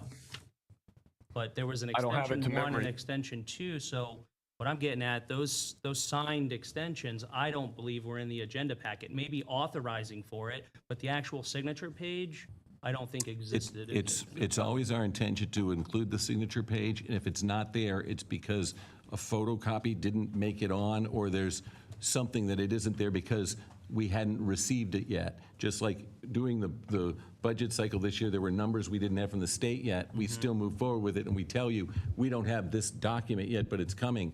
But it's always our intention to include the I'm not document. saying there was bad intention. I feel like Right. that's the direction you're going in. No, I'm That's not just the telling you that. direction I'm going, by the You're way. saying you would like the documents attached. Absolutely. And I'm telling you that it's always the intention that they be attached. yeah. And out of the 3 examples you gave, they were in 2 of them. It's just that one of them is a lien release, and lien releases are generally signed by the mayor no matter what, because by state law, if the person paid off the lien, Mike, I fully there's understand. no discretion. I fully understand Right. it, but it wasn't in the agenda packet, and that's all. And lien releases, you want the lien releases to be in the agenda package Sure, why moving not? forward? Anything the chair signs, I think, should be in an agenda packet. Well, then, what's the pleasure of the board? I'm happy to add those. That's my comment. But as it relates, the lien That is my entire comment. lien Mike. releases is the only thing that's not, because they're already, by state law, have to be signed. If it's paid in full, we have to sign it. Now, I'm fine with it, and we'll add them, and it's going to list everybody that paid off their sewer lien, and we can add it to the agendas, and we'll wait 2 weeks to have them signed. I mean, that's no problem if that's the pleasure of the board. That was literally, I mean, we had this, what is it, 25-minute discussion over Right. this, and that was my comment. It's not a 25-minute discussion. The board has always authorized the mayor to sign all the paychecks of all the employees and all the liens as they become due. What you're asking is from this point forward to have that be an Important agenda item. documents, yes. Now you're bringing in Well, paychecks is another thing they sign. Come on, Mike. That's not what I'm getting at, but okay. Well, I'm what's done with my comments. Thank you, Mike. Yeah, I think you should have that discussion. Okay, we are going to temporarily adjourn this meeting in order to attend to a mandatory budget meeting. So this meeting is adjourned. And I'm calling to order the special commission meeting, tentative millage and tentative budget of the Stuart City Commission for the 8th of September 2025. A few minutes late. Roll call, please. Mayor Rich. Here. Vice Mayor Collins. Here. Commissioner Clark. Here. Commissioner Giobi. Here. Commissioner Reed. Here. Please stand for the Pledge of Allegiance. I pledge allegiance to the flag of the United States of America and to the republic for which it stands, one nation, under God, indivisible, with liberty and justice for all. And we're going right to comments by city commissioners. Commissioner Reed, do you have any comments regarding the budget meeting? Sure. Jolie, I know in the city commission budget, it's 25,500 aids to other government. What was that for? Just a moment, sir. If this is comments You by want me to just, commission, I'll if wait it's then. comments from commissioners, if we could. I'll wait. Yeah, it's generally right, separate from the matter at hand. Commissioner Giobi, do you have any? No, I don't. Commissioner Clark? None. Mr. Vice Mayor? I have none. Mr. Mortel? First, I need to address some matters. By Florida law, 2 public hearings must be held to ultimately adopt the final millage rates and annual budget for the city of Stuart, Florida. The purpose of tonight's first public hearing, or tentative, is to hear public comments regarding the proposed millage rates and budget, amend the budget if necessary, and to tentatively adopt the millage rate and city budget for the fiscal year 2026. The first public hearing has been advertised via the Notice of Proposed Property Taxes mailed by the Property Appraiser's Office. Now, in response to Commissioner Reed's question, I don't know what the $25,000 specifically is that was budgeted, that was proposed to Jolie, but I do want to make a comment on the budget as a whole. I'm assuming it's probably a carryover from last year as it relates to the BDB board, that we'd always give $25,000 to the BDB. No, sir. And that could be a carryover. No, he's saying no, but. I haven't. But assuming, well, just real quickly, if I can comment, assuming it was, it wouldn't be us giving the money to the BDB anyway. It would just be a budgeting of money that could be available to give to other agencies. That would still require commission action and approval and a resolution unless it was specifically authorized by the board to do so. And he can present the budget at this point if you guys are interested to hear the whole budget, or if you don't want to, but we've adjusted the budget to re-budget the 4 additional employees, and the balance was then reduced down, and it then results in a millage rate of 4.9 instead of 5. So it's a reduction in the millage rate, and then the difference is obviously addressed by way of the 4 employees. Okay. Do you have any additional comments? And Jolie's here and ready to Can we just do, okay. go through? I would We need speak- a motion, I'm sorry, for the approval of the agenda. Oh, sorry, yes. Okay. So moved. Second. We have a motion by the Vice Mayor and a second by Commissioner Clark. Do we have any public comment on this item? Seeing none, all in favor? Aye. Motion passes. Comments from the public on non-agenda related items? Do we have any, Madam Clerk? I do not have I any, wouldn't, Mayor. okay, can't imagine. Okay, moving on to commission action. So, do we need a motion, Mr. Martin? We need the attorney to read the tentative millage Okay. resolution. Resolution number 87-2025, a resolution of the City Commission of the City of Stuart, Florida, adopting the tentative millage rate for fiscal year 2026, providing an effective date and for other purposes. So may I make, Yes, Commissioner Clark? are you going to read further of the resolution? No, I was just Okay. commenting that this is what I was talking about, the So notice. can I make a motion before we start the discussion? Yes. May I make a motion that we approve resolution number 87-2025? Second. We have a motion by Commissioner Clark and a second by the Vice Mayor. Is there any public comment on this first item as regards the budget? Madam Clerk? I have no comments, Mayor. Seeing none. Questions or comments by the commissioners? Mr. Baglioli? Do we have to vote on this? Actually, if I could just Okay, go on. briefly, All right. the City of Stuart, Florida rolled back rate for fiscal year 2026 is 4.7014 mils, as was advertised on the notice sent out by the tax collector or property appraiser. The city is proposing a millage rate for the fiscal year of 2026, which exceeds the rollback by 4.22%. The city is proposing a millage rate of 4.9 mils, which is a reduction from last year's millage rate of 5.0 mils. The purpose for the increase from the rolled back rate to the 4.9 rate is to fund current operations and accommodate normal increases in the cost of those operations. And now we can go forward with any discussion by the board as it relates to the actual millage rate of 4.9%. Okay, just for the public, Mr. Baglioli. Again, just give us the total of our budget, and then give us the difference in what it was at 4.75, and what is it at 4.9 now, just for the public. And then also, any potential for that difference in number, add in the 4 jobs that we discussed we'd add the last time, and how much potentially the total cut in jobs or salary would be. If you haven't figured it out like that, you don't have to. Just give me whatever, just give the public whatever summary you have. All right. Let me try and go this. First of all, I don't want to ignore Commissioner Reed's question.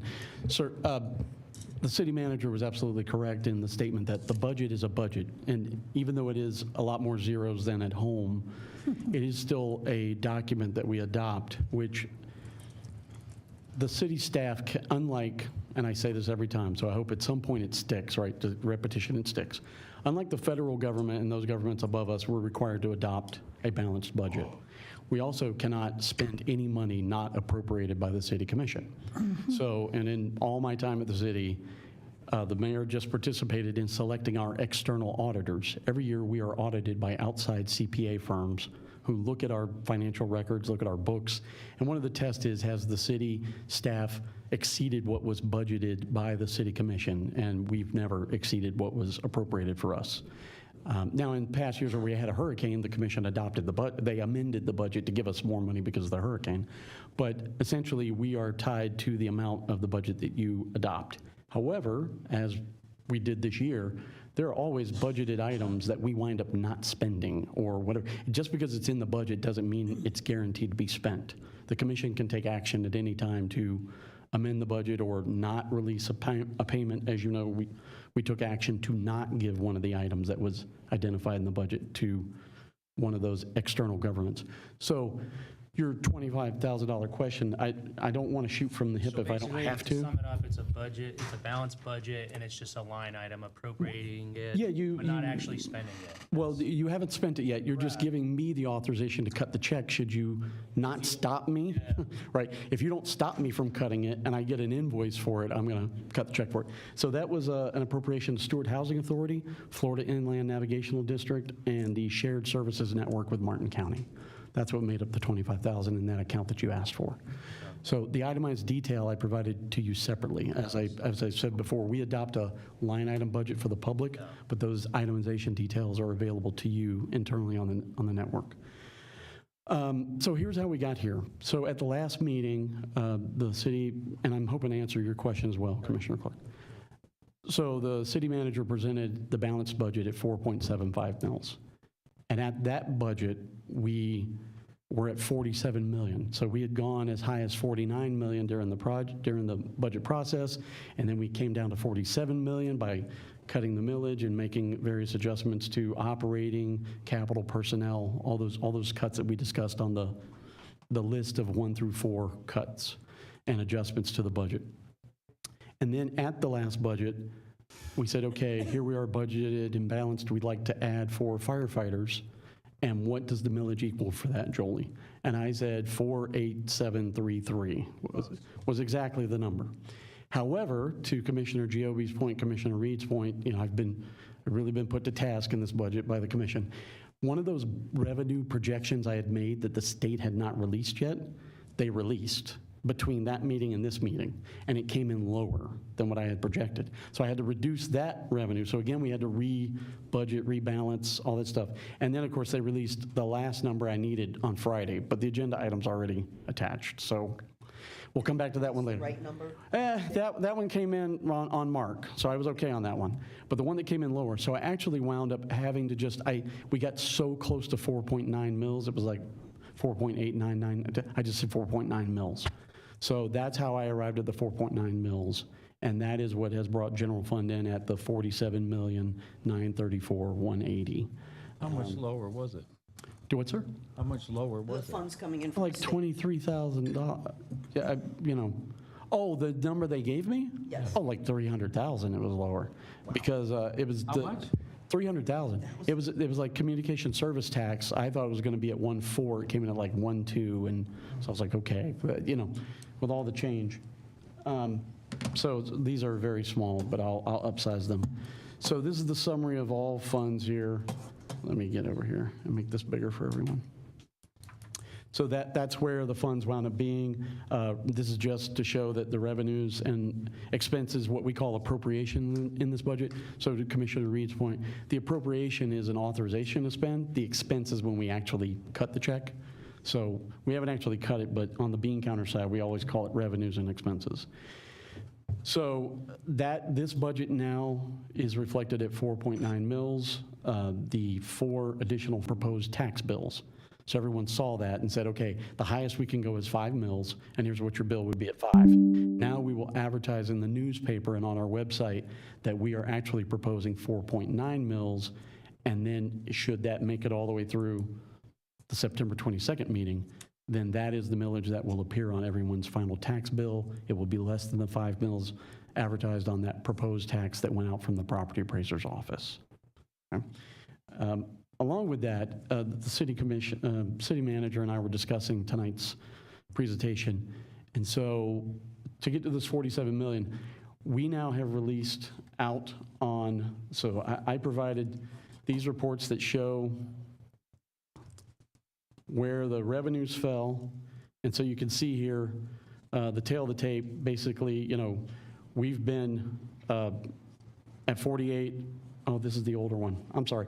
It's 49. I sent you out the correct number. I pulled up the old one. This was 49, and now last year was 48, and now this year is 47. So it's actually a nice glide path down, and this is where that broke out. And so we're on that. What we've also provided, and this is now available to the public, is the city's tentative budget in total here. So basically, this is a detail for all the things you'd want to know, our budget process, where we've gone, our all-fund revenues and appropriations, where they fall. These are interactive graphs for the public and the commission at large to follow and drill into the detail. We provide these numbers and their history here of where they came from, how they went.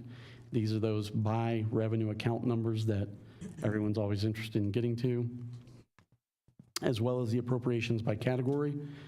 So just about any question you want can be answered here, including let's say, if you want to go to the budget message that we transmit what we've done here, and we discuss the 4.9 mils in this year's budget, if you're a non-native English speaker, you can actually go right here and say, well, my native language is Spanish, and so I would like to see the city's budget in Spanish. This website automatically translates the whole budget into Spanish for you. So it's very useful to the public, and everything's here. This is the same website that will be presented for consideration of the budget presentation award that we talked about before. And in discussing the presentation tonight and how we got to the 4.9 mils, the senior manager asked me to clarify something, and we were speaking to that a moment ago. In this process, I had made a reference during one of the workshops that in changing the dental rate, it had moved a particular department that has one employee in it by $3.70-something, and I had to rebalance that department. Well, that same $3 goes throughout the entire budget to every department, and so it's considered employees. And so when I put a number across the budget to make the health insurance premium the correct number that we're going to pay Cigna, and the correct number that we're going to pay Trico for our property casualty liability insurance, and those other numbers for employee merits, back to Commissioner Reed's point is, just because it's in the budget doesn't mean it's going to be paid. It's a number that needs to be calculated, but there's no guarantee that it's going to actually be dispersed or paid from the city. So it's only an appropriation to do so, and usually it's for my benefit to make the numbers work. So if they say we have to cut $1 million premium for insurance, I apply a percentage to employees that makes that number reach the $1 million that's necessary. So no one can go to any of the reports that we provide and look at some department and say, this department's budget went up, so they must have, had an increase. Or in these, in this particular budget, no one can go to their budget, look and say, oh, this must be where we eliminated positions in the budget. It's not that zeroed in on things. Do you understand what I'm saying? So there's percentages that have been applied to make the numbers work. So just because you see an increase in a particular department's budget doesn't mean that there was a raise. And certainly in things such as a merit increase in the union contracts, they still actually have to have their performance review and do well on their performance review to even receive the money that was budgeted by that person. So I hope that clarifies some of the questions that are going around, like, oh, I saw this went up or I saw that went down. It's a very, over 200 people, 27 departments, 8 funds, all coming together to make a contiguous document that balances in both ways, from the minutia of number of safety boots to the big stuff of buying a fire truck. So that's how this went together. If that didn't answer any of your questions, I'm open to any more of them at this moment. All right. Any other questions of Jolie? Thank you, as always. You explained it. Yes, ma'am. I think we can proceed to roll call, please. Yeah, public Did we comment? take public comment on this? Public comment? Oh, did we? Yes, we did. We asked for public comment on this. No, on the budget. Yeah. Not Yes, on we this did. item. Ask for it one more time. Ask one I more don't time. have any. Going once, going twice? We didn't ask for it. Commissioner Giobi? Yes. Commissioner Clark? Yes. Mayor Rich? No. Vice Mayor Collins? Yes. Commissioner Reed? I have a question. Actually, Point of order, would I say that next? once we start the vote, we have to conclude the vote. City Attorney, what's your opinion? I think the mayor's right. Um, They closed the conversation and then started voting. Do you not have to provide public comment on a motion, though, or no? I asked for public comment right after a motion and a second were made. Gotcha. Okay, yes. Did you get that? Yes. Okay, thank you. Motion So, passes. Mr. Bagg, will you read item 2 for our consideration, please? Resolution number 88-2025, a resolution of the City Commission of the City of Stuart, Florida, approving the fiscal year 2025 to 26 non-ad valorem assessment role for fire protection services, facilities, and programs, directing certification of the assessment role to Martin County Tax Collector, and providing an effective date. Mr. Mayor, for purposes of this item number 2, I wanted to ask, well, I'll ask for a motion to to approve resolution number 88-2025. Are you asking for a motion or making a motion? Make a motion. And it's been seconded, so I can now ask a We question. have a motion by Commissioner Clark and a second by Commissioner G.O.B. Is there any public comment? May I ask a question? Hold on, Okay. hold on. Is there any public comment, Madam Clerk? I on this? have no public comment, Mayor. Seeing none, okay.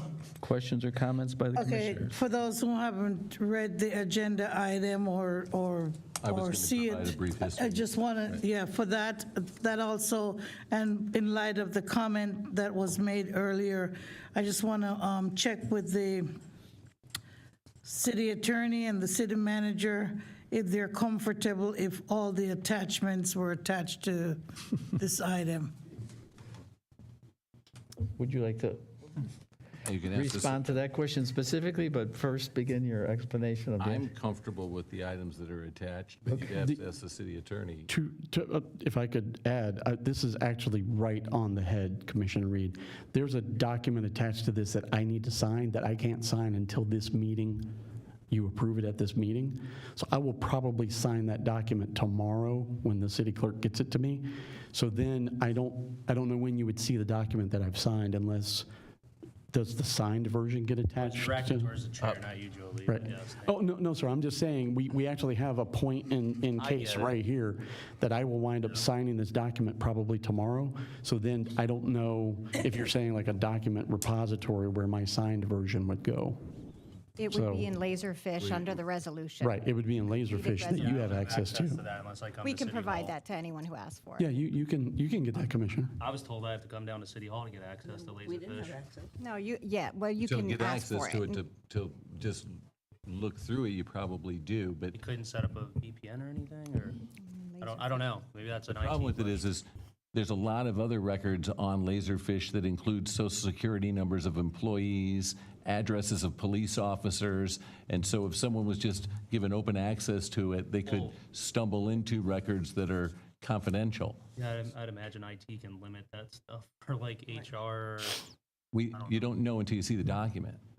Like, it has to be reviewed by the city attorney before it goes out, is where it really comes down to. We don't So like if I was have sitting it that down here on sophisticated. Laserfish, the city attorney would be sitting there with me on Laserfish? What they were saying to you is, well, honestly, someone would probably be sitting with you. It'd be, what would you be looking for? I'm It- just making a statement. Right, but yes, that would be the appropriate way to do it. Mr. Mayor, if I may Yes, comment. Mr. Baggett.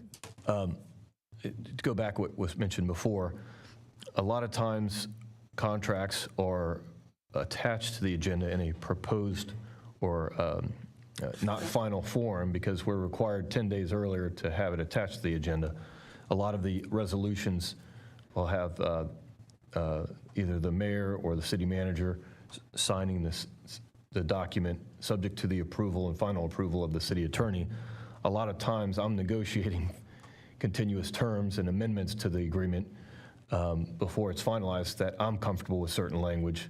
Sometimes that happens shortly before the meeting. Sometimes it might even happen after the meeting. The mayor does not sign the contracts because normally our meetings go very late at night. They don't sign them. The mayor does not sign the documents that night. It's the next time the mayor is available and the document is finalized. I still sometimes negotiate back and forth on documents to get a final version with another lawyer on certain contracts. But I will say, as Mary just mentioned, that once the document is finalized, it's always attached to the resolution and saved in our records in Laserfish. So if when you're going back, like if you go back 6 months from today and go back to a resolution that was approving a particular contract, that contract will be saved with the resolution in our documents, in our records.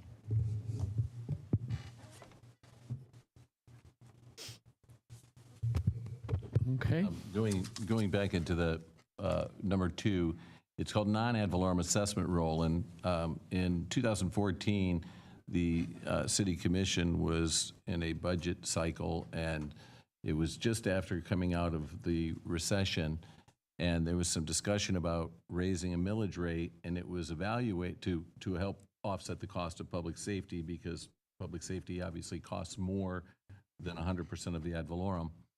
And it was determined that if we increased the millage rate by a 1 millage point, a full mill, that 65% of the parcels at the time would pay less than $100 a year in taxes and would not be impacted at all by the millage rate increase.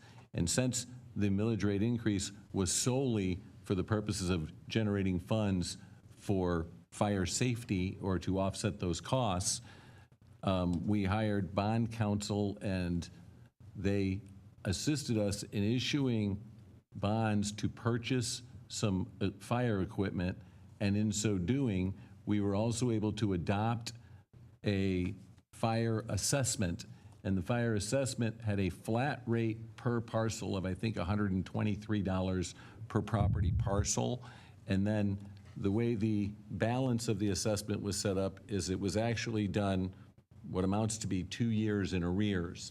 It uses last year's assessed value of the property on the parcel to do the calculation of the value for the assessment, and the property appraiser's valuation from last year's would actually be the year before's. So that's how the valuation is done. And Jolie, I don't remember the percentage that's applied to. The two-tier system is a 108.35. $108.35 is the flat amount of tier 1. And then tier 2 is $1.30 per every $5,000 of market improvement value. And as I always say, this is Commissioner Crosskoff's everyone needs some skin in the game comment. So there are a number of exempted properties. For example, City of Stuart's assessed value is higher than Jupiter Island's, but we have over $800 million worth of exemptions on our assessed value, which actually makes our taxable value less than Jupiter Island. And so a large number of those properties, including some very highly assessed properties in Stuart, pay hardly any taxes because of their various exemptions. And so the fire assessment is a way to collect funds from those properties and payers who are, either completely exempt or somewhat exempt.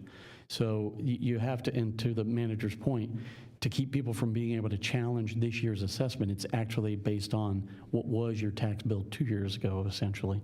So we look at that parcel, and for every parcel, whether it's 5 feet wide or 5,000 feet wide, you pay the 108.35.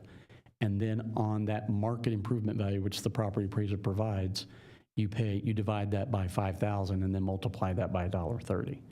And that's how the fire assessment is calculated. And the rate did remain the same this year. We have not changed the rate. The rate has been the same since it went into effect in 2014. And as a result, that's why it's considered a non-ad valorem assessment. That assessment is in place, and what the commission is voting on is that we collect that $108.35 per parcel and $1.30 for every $5,000 in value of the assessed value. And believe it or not, to validate the whole thing, the bond counsel back in 2014 actually had it go in front of a circuit judge and had a bunch of notice. This judge did an actual trial and then had a 30-day appeal and all sorts of different methods to notice it and address it. Mr. Vice Mayor. There's been no change since last year in this, correct? Correct. No, sir. Same rate as, like I said, 2014. We've held it steady at the rate. Thank you. It's not ad valorem, so it's a specific amount. Right. So, okay. Any other questions? Ability to change the non-valorem rate? Sure. Sure. The commission has the. You could cancel it. No, I'm talking about Up to an increasing it, extent, not right? There's a canceling. ceiling by which. Yeah, well, we had to demonstrate in the trial a relationship between the cost. We had to demonstrate a nexus between the cost of providing public safety or fire services and the number of properties in the city, which is where the $108.35 came in. We also had to create the formula and make a reasonable way to value the structure, because essentially what is happening here is we're charging $1.30 for every $5,000 of market value for the structure on top of the real estate, because that's really what the fire is providing the service for, is to that building not burning down. But the cost of fire safety goes up. Well, so here's the very interesting point. Yes. At the time that 108.35 was established and the $1.30, the intent was to collect 23% of the fire department budget to help alleviate the burden on ad valorem taxes. So that 23% of the fire department budget was on a $5 million budget back in 2014. The fire department budget now is around 12 million, and we've never changed the rate. So what we're collecting now is it's certainly not 23% of the fire department budget today. In the future, it's probably the avenue you're going to need to look at. Yes, I think so too. I mean, these are people who obviously have great exemptions on their property, but a fire would still put them in jeopardy. Well, right, and that's where Yeah, that's fire kind of how would we put them in addressed it in jeopardy, and they 2014. should pay the going rate for the fire, the cost of safety. Question. Yes, Commissioner Clark? Do we have a schedule with the Miller, Bryant, and Olive people or we have to ask, we have to do Yeah, it? it was set in stone, and we've never brought back an increase. Now, I will them say, to review it's it. based upon 5% of the market value. So all of the same people didn't pay the amount that people were paying for the second tier. Whatever your property was appraised at in 2014, I'm pretty confident to say that every single property in the city of Stuart has gone up since then to a higher number. So the second tier has had an increase. It's just a significant, it's not a very big number as it applies to that market value. So it's not a huge increase to the overall budgeting amount. Thank you. Yes, sir. Does that answer your question? No, Yeah. I mean, I'm just thinking for future ways to raise that, because each year the cost of providing the safety goes up. And that would have to go to referendum? Would that have It to was go- not referendum, but it was a series of hearings. Because it's called the uniform collection method, there's a number of just like trim, how we have to have 2 meetings, there would be a number of prescribed advertisements and hearings. You'd have to advertise the thing. So now what happens is each year, as people reparcel their properties, if they do splits or combines or whatever that, they receive a letter from Bryant, Miller, Olive, our bond counsel, welcoming them to the fire assessment, here. Right. I just spoke to someone on the phone today that said, I just bought a house, and I have the fire assessment. So, originally, the finance department sent out 9,000 letters to all the parcels advertising this, and we had a series of public hearings, and the commission decided on that 23% number out of an array of numbers, 50%, 10%, and they settled on that 23 in the middle at that time.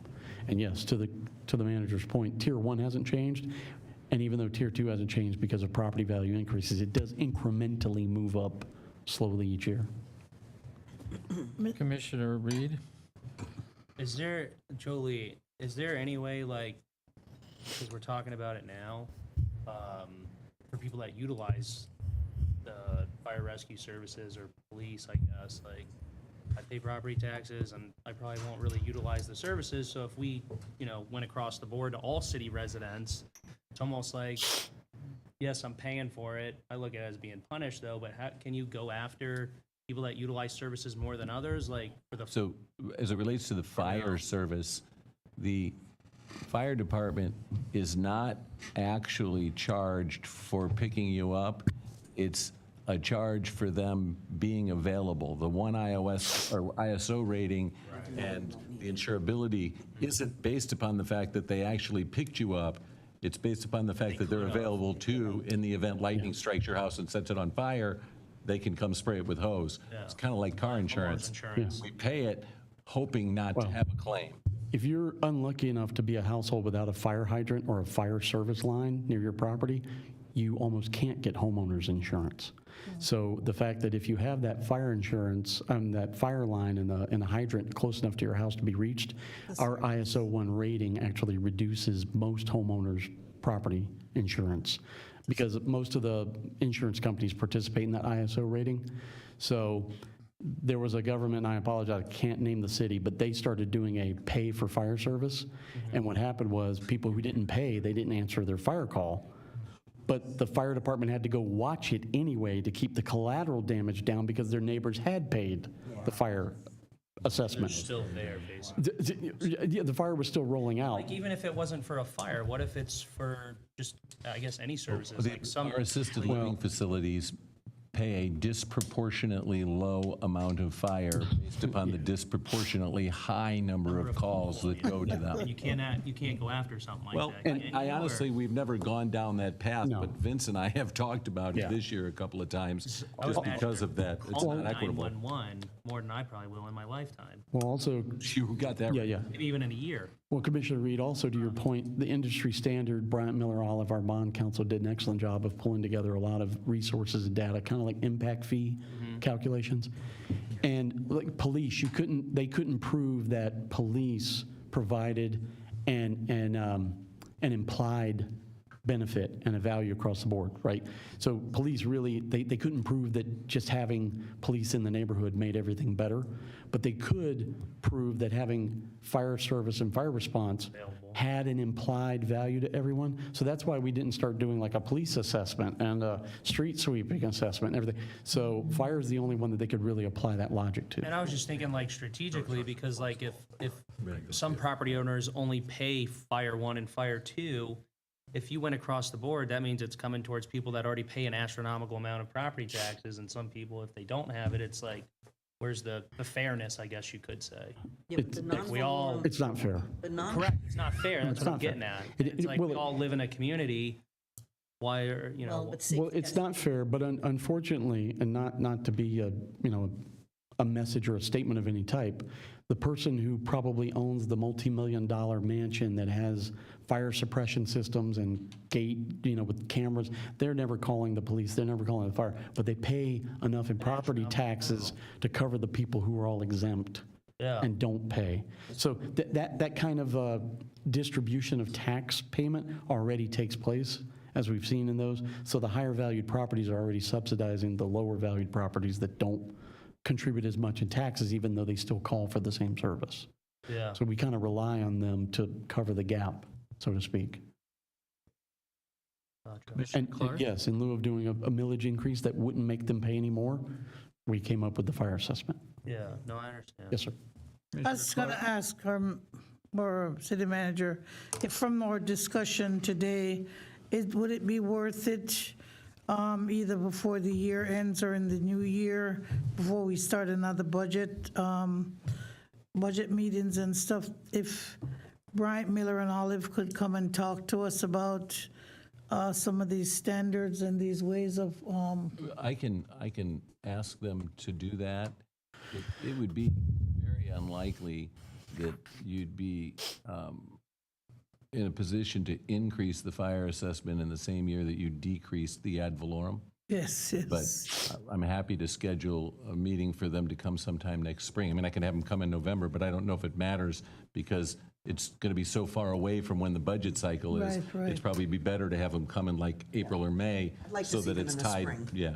Yes, that's what I was saying, the next. I apologize. They always offer to come to this meeting, but it's like we read the resolution and we haven't changed the rate since 2014. So I didn't invite them to be here tonight, I so think I we have apologize. I think it's important Commissioners to that speak to they them in the can- spring. Okay. We're looking at the We'll set 2027 it for like budget. April or May. Yep, we'll set it up then. They're happy to come. Thank you. Okay, roll call, please. Commissioner Reed, Yes.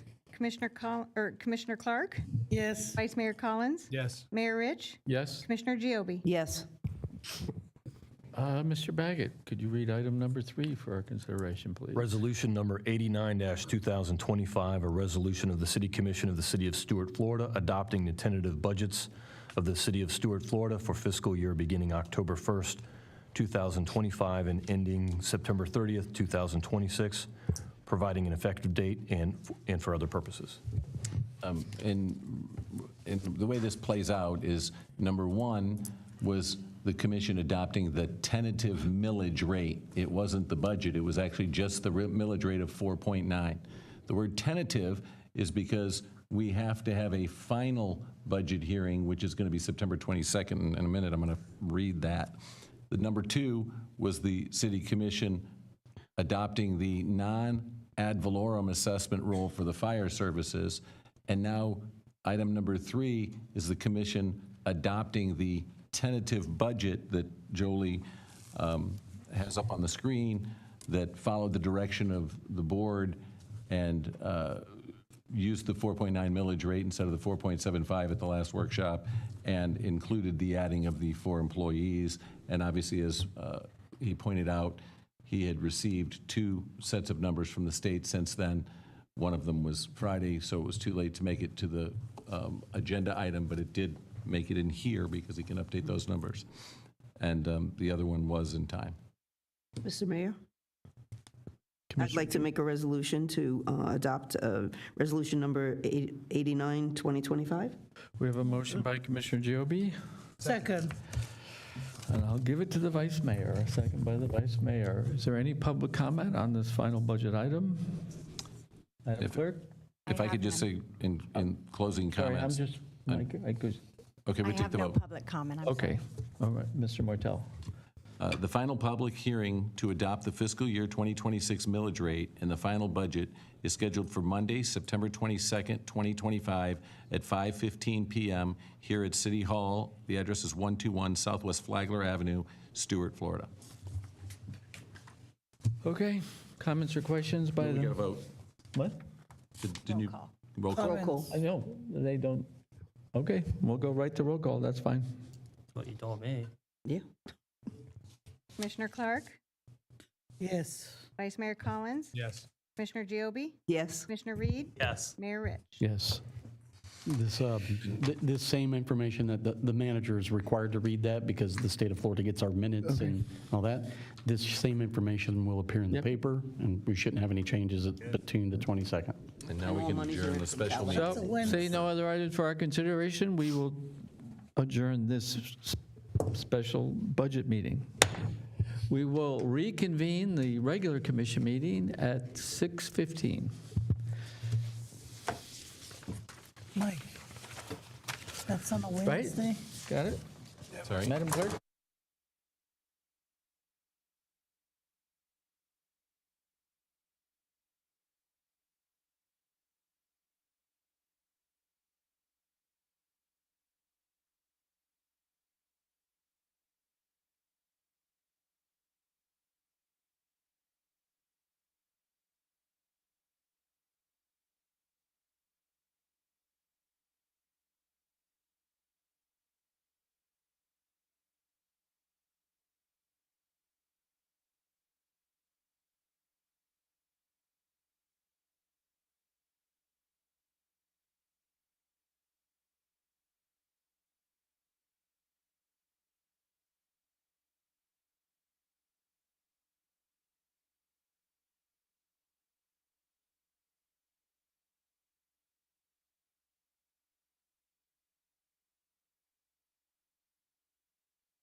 Onion? Sometimes Okay, I'm calling the regular city commission meeting back to order. We have a few less attendees, Commissioner Reed, did you finish with your comments? Yes, Okay, that was finished. thank you. Commissioner Giobi, do you have any comments? Yes, okay. And this would be directed at the city manager, Mr. Mortel. And it's just in preparation of the September 22nd meeting coming up where there will be Guardian and the Hamiltons regarding the CDGB grant. I happen to see two reports. One was the presence of asbestos and one was lead paint. I did see the report that showed the removal of the asbestos, but I couldn't find one that shows the removal of the lead paint. And if you could get that to me, I'd appreciate it. I don't know that there was any because they didn't remove any walls or anything like that, so I don't think there was an actual removal. Asbestos has to be removed. Right. Lead paint can be left in place. That's not what the report said, though. The report to be said it removed? needed to be removed. And I didn't see anything to follow up on that. I'll ask. Thank you. Okay. Okay. My next, I really do not like to address Mr. Not-So-Friendly Neighbor. I hate to give him any notoriety because I don't really care what he says, it's just an opinion. But I really resent when he does half-truths and lies. So in his Sunday attack on the City of Stuart commissioners, he claims that the City of Stuart commissioners have included a raise for themselves in the new budget. And I was assured by the city manager that that would be something that would have to come before the commissioners to have a raise. And that we are basically overpaid for 2 monthly meetings that we attend. We make more money than we should. We make $43,000 a year. I cannot speak for the other commissioners, but at the beginning of the budget process, I did notify Mr. Mortel that if annual raises for the commissioners were included each year, that I wanted to forgo any such raise for myself. I just think that, you know, if you're doing a budget and other people might be affected, you certainly shouldn't be benefiting from any raise. Mr. Mortel did assure me that commissioner raises were something that would have to be voted on. Again, I cannot speak to any of the other commissioners because the not-so-friendly neighbor included of all the benefits that we receive as city employees. I do not avail myself of the medical, et cetera, parts of benefits that are paid to city employees. I don't need them. I have my own. There would be no reason to have the city pay that kind of money. That's not necessary. I do participate in the FRS investment program, and that's only due to misinformation I received on the timing of the issue required to opt out of that program. The other thing is that I want Mr. Not So Always Right. He can contact the City Human Resources Department and speak to Ms. Johnson, and she will certainly confirm all of what I just said. The other information that he provided was that he said that in a statement during the last budget meeting, saying that there would be no cuts. He just didn't finish the sentence. I said there would be no cuts to services, that people would still have, a park might be mowed. Maybe it's mowed a day later, but there would be no cuts to those services. I was not referring to the fact that there would be no cuts to jobs within the city. And of course, I keep stating it because people tend to forget. Even at 5% millage rate, if we had left it at 5, there were still cuts that need to be made in the for the city in the regards to jobs, a lot of them hopefully through attrition. So again, I hate giving him any sort of notice, but he does lie or he misrepresents the truth, and it really bothers me. The other thing he said is that we're overpaid for only attending 2 meetings a month. Well, shame on Mr. Nobody. Having been a commissioner himself, he's well aware that every commissioner spends more than 2 meetings a month on city business. It isn't just about coming to the meetings. We answer emails, we meet with constituents, there's a lot involved. Maybe he should have been more focused on keeping his job as a commissioner when he was a commissioner, just saying. That's all I have to say. Thank you, Commissioner Clark. Yes, thank you. September is, of course, we have Hunger Month, which we had someone come here today from Treasure Coast. But I think also September, especially I think yesterday, September the 7th, was Grandparents' Day. And we have one particular grandparent here in the city of Stuart. I don't think she's here tonight, but Helen McBride, who always comes to our city council meetings and is a great source of inspiration to me as a grandmother and as somebody who has been a part of our community for a long time. And I just wanted to commend Helen for coming out to our meetings and participating in the city of Stuart.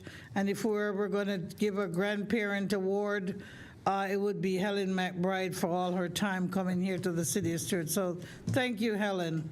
The other thing is that I received some note about avian flu possibly coming from wild animals such as wild ducks.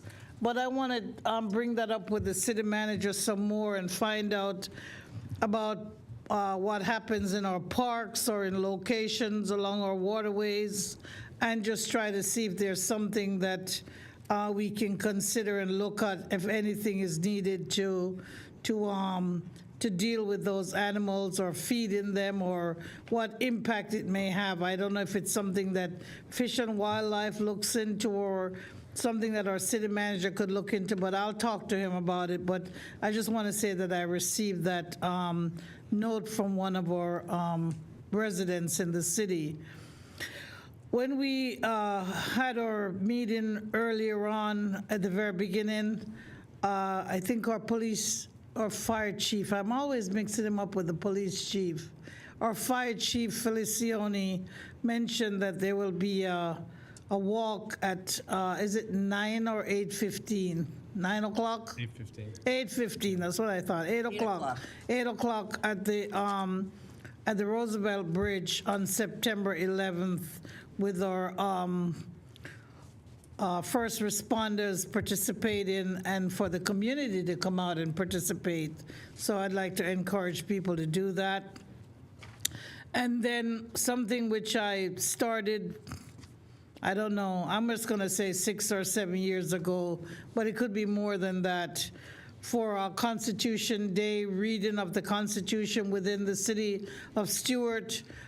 This is coordinated by our Stuart Recreation Department, and Jessica Tharp and the other people in the team there have been doing a very good job. And this year, we're not going to be at the 10th Street Recreation Center.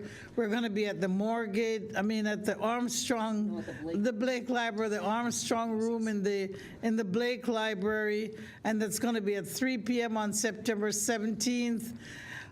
Even if you haven't signed up to read, but you can still sign up to read. But even if you haven't, please come out to the event, and there may be a chance for you to still read if we come there and assemble, and we can find a spot for you.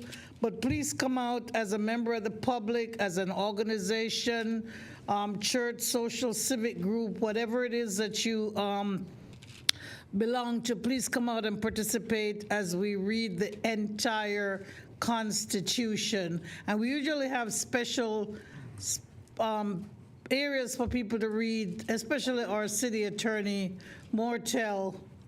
We usually give him the tough, the city manager, Mortel, we usually give him the tough ones to read, but it's been interesting, the participation that we've had. So please come out and sign up if you can. Come out and participate with that. That is all I have to say. Again, it's hurricane season. Milton has not been busy at all.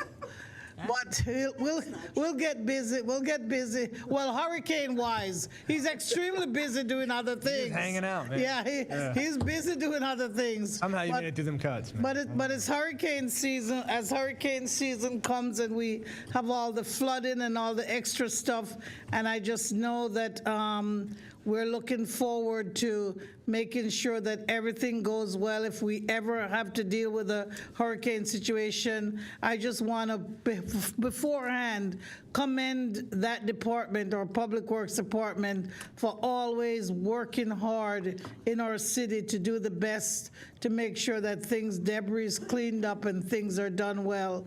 So those of us, please help each other prepare for hurricane season.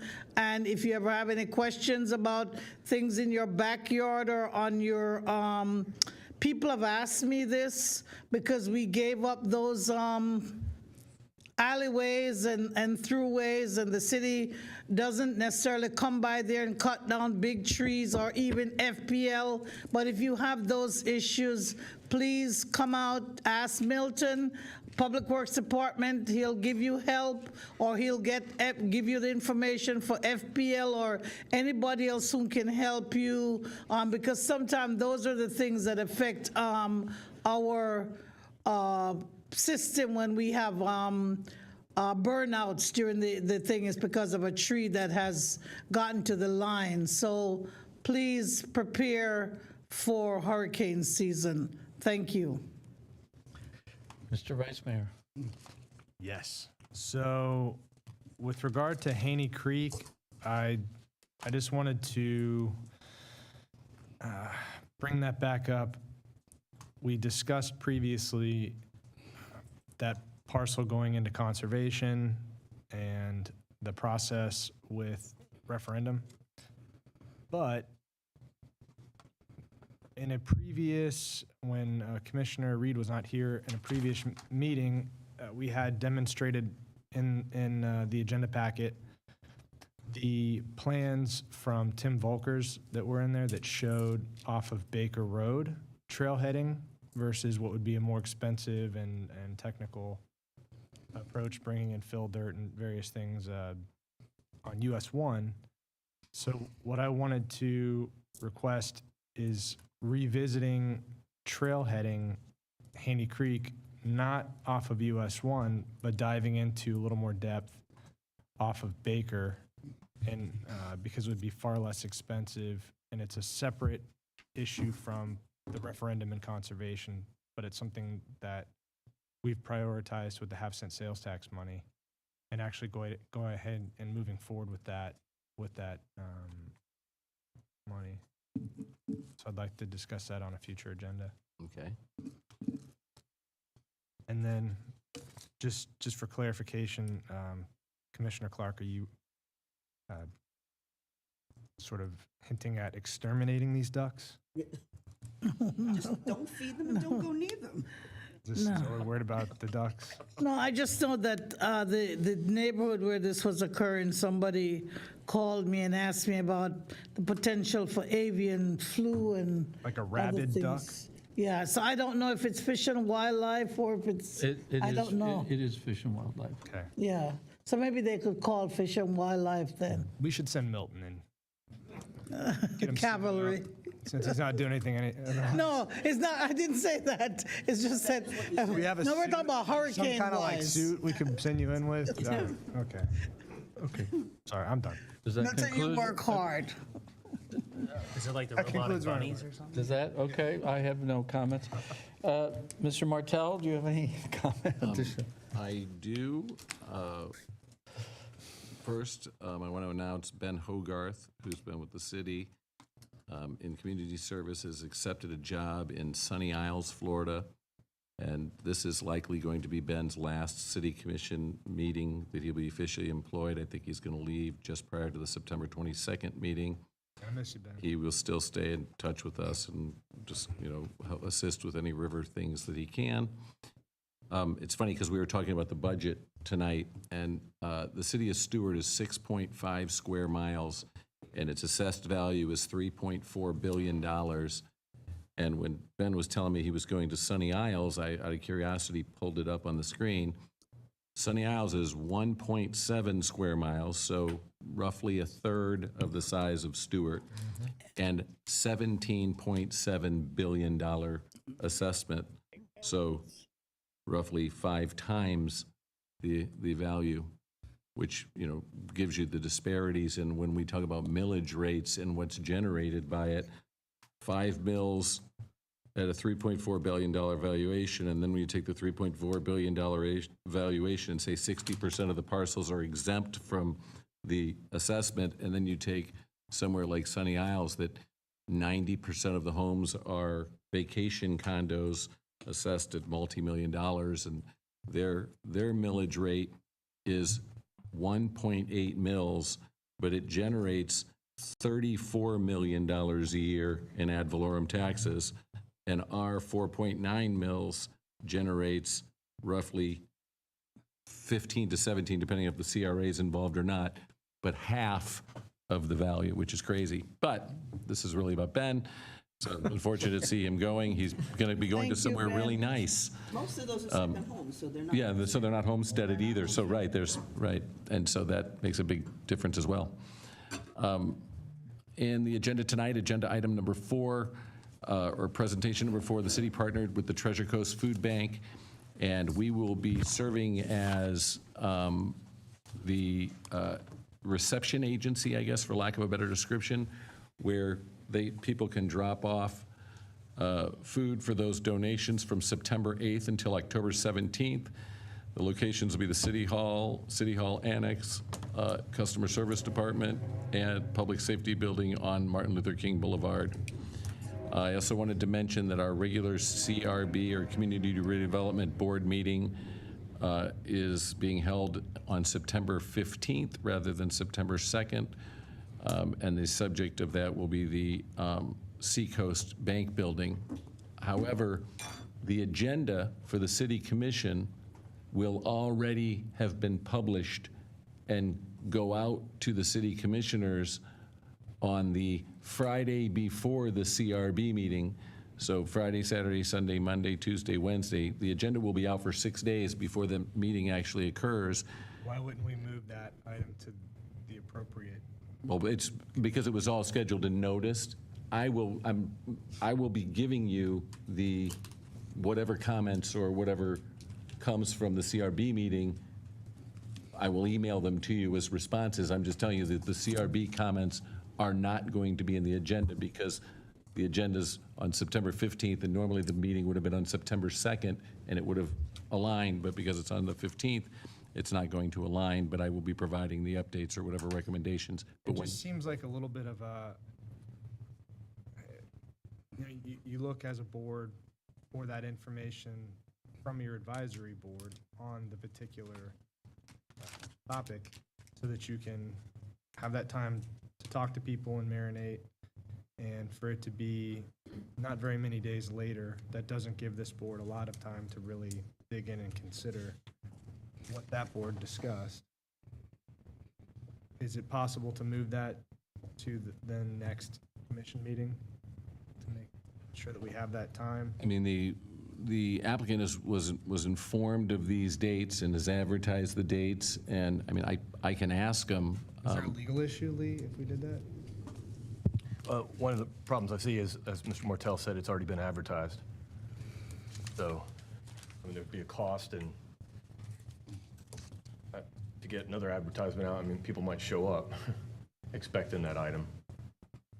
But legally, we could advertise it if we so chose to go that path. Well, so right now, it's not an agended item for tonight, so I couldn't have the board vote to continue it without giving notice to the Seacoast Bank applicant. For me to give notice to the Seacoast Bank applicant for the board to continue it would be the September 22nd meeting. You guys could technically continue it on the September 22nd meeting if you so choose. Could we give you direction before having to see it and continue it, though? Well, it's already advertised and noted. Like, I haven't done the agenda for it, but they've already sent out the mailing to everybody within 300 feet, and they've sent out the blue advertisements on the properties. And again, it's not that unusual to have meetings the week after an advisory board meeting. I understand exactly what you're saying, but in other communities and in the city of Stuart, that has happened hundreds of times in the past. Yep. The board has the ultimate authority, and on the 22nd, you guys can address it however you want. I'm not in a position, I mean, and again, because of your comments, I'll call them tomorrow and see how they feel about it or what they want to do, but I don't, and then I won't have the pleasure of the board in front of me, but I can get back to you. And if they voluntarily withdrew it, then they could do it because they're the applicant. But in terms of authority, that's something we have the authority to do versus. Well, so Not tonight. moving forward, Do we have the we could, authority to do that? I think Mr. Mortel's right that we would have to go to the 22nd, and then if you want to continue it, if you don't recall or don't know already, this is a resolution for a conditional use, I'm sorry. And so we only have one reading. It's not an ordinance or a rezoning where we'll have two ordinances. That would probably solve the problem if it was a first and second reading ordinance, but this is not by ordinance, by resolution, so we only have one hearing. Right. But we're required to have one hearing, but nothing prevents you from continuing the hearing to the next, commission meeting. Okay. If you feel you need the time. I understand. to Consider it. I understand. And I will reach out to them either way. And they could always request a continuance themselves, but would have raised and addressed at the next meeting. But I'm going to reiterate that the 9/11 Memorial Walk for the Stuart firefighters begins at Shepherd's Park at 8 a.m.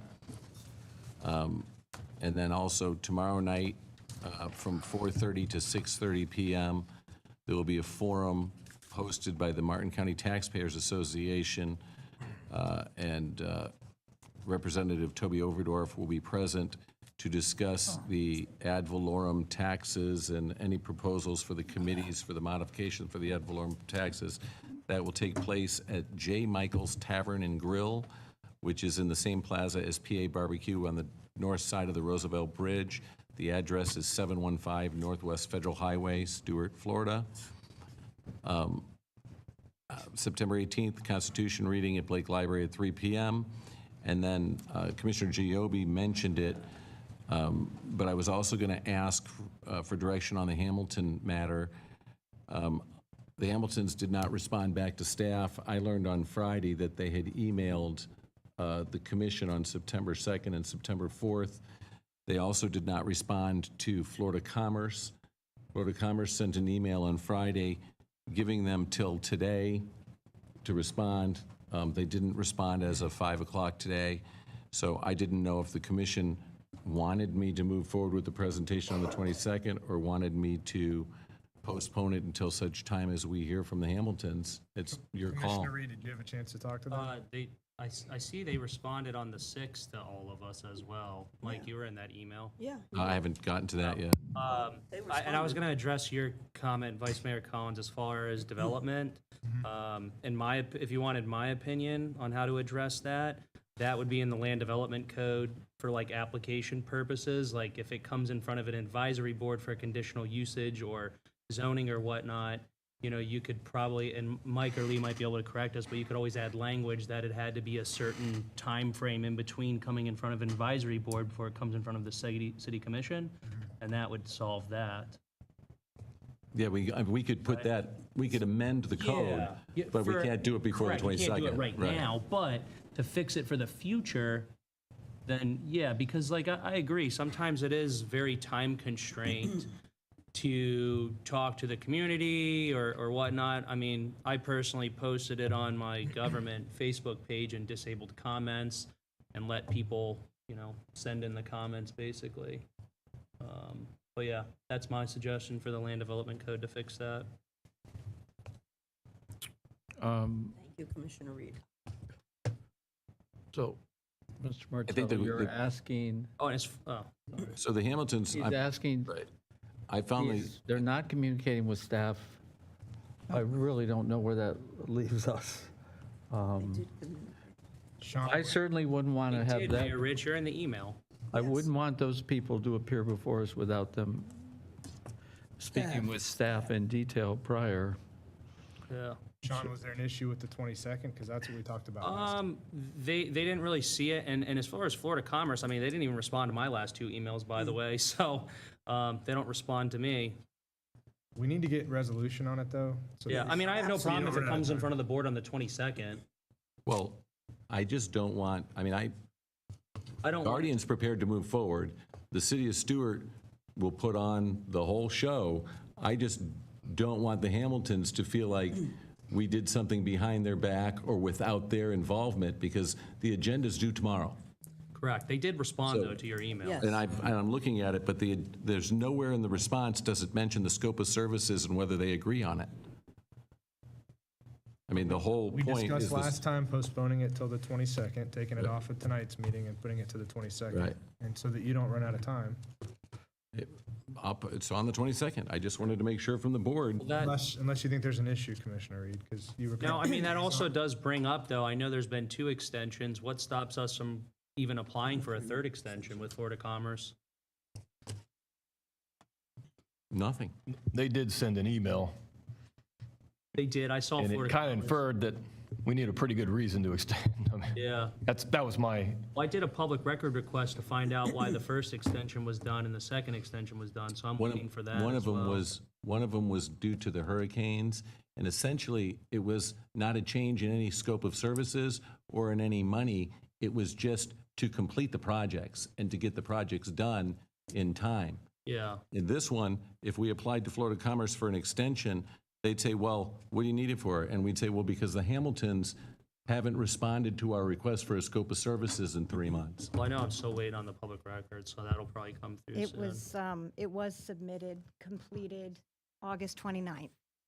Double check and see if there's a Just FOIA email.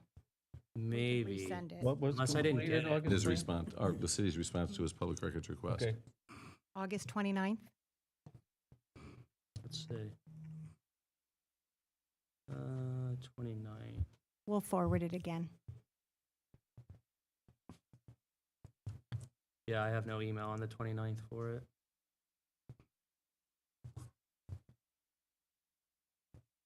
I'm not comfortable with them coming before us without having spoken to staff. One of the things and I raised, spoken and/or emailed with staff in detail, because Mr. Mortel and Mr. Baggett are much more familiar with the specific legal and financial obligations the city possesses. To Mike's point, And it's I- gonna run out of time. Well, then the Hamiltons need to respond to the city. at the last. They did respond, at the Mayor la- Rich. but- They were tagged in the email. But they didn't respond to the issues. They continue to talk about a different issue. And at the last meeting, one of the things I said that was making it complicated for the city is it's now been over a year since the city had been in the Hamiltons' house. The contract that the Hamiltons signed said that nobody is allowed to have a third party do any work during the project while it's being done by the CDBG group. And Mr. Hamilton was doing extensive renovations during the time frame. So in order for us to sign the scope of services, one thing I raised last meeting was we need to have Antonio, the city's representative of Guardian, go into the Hamilton's house and do an inspection. And that was my concern about your guys' comments about not wanting to use Guardian, because that's who we're using.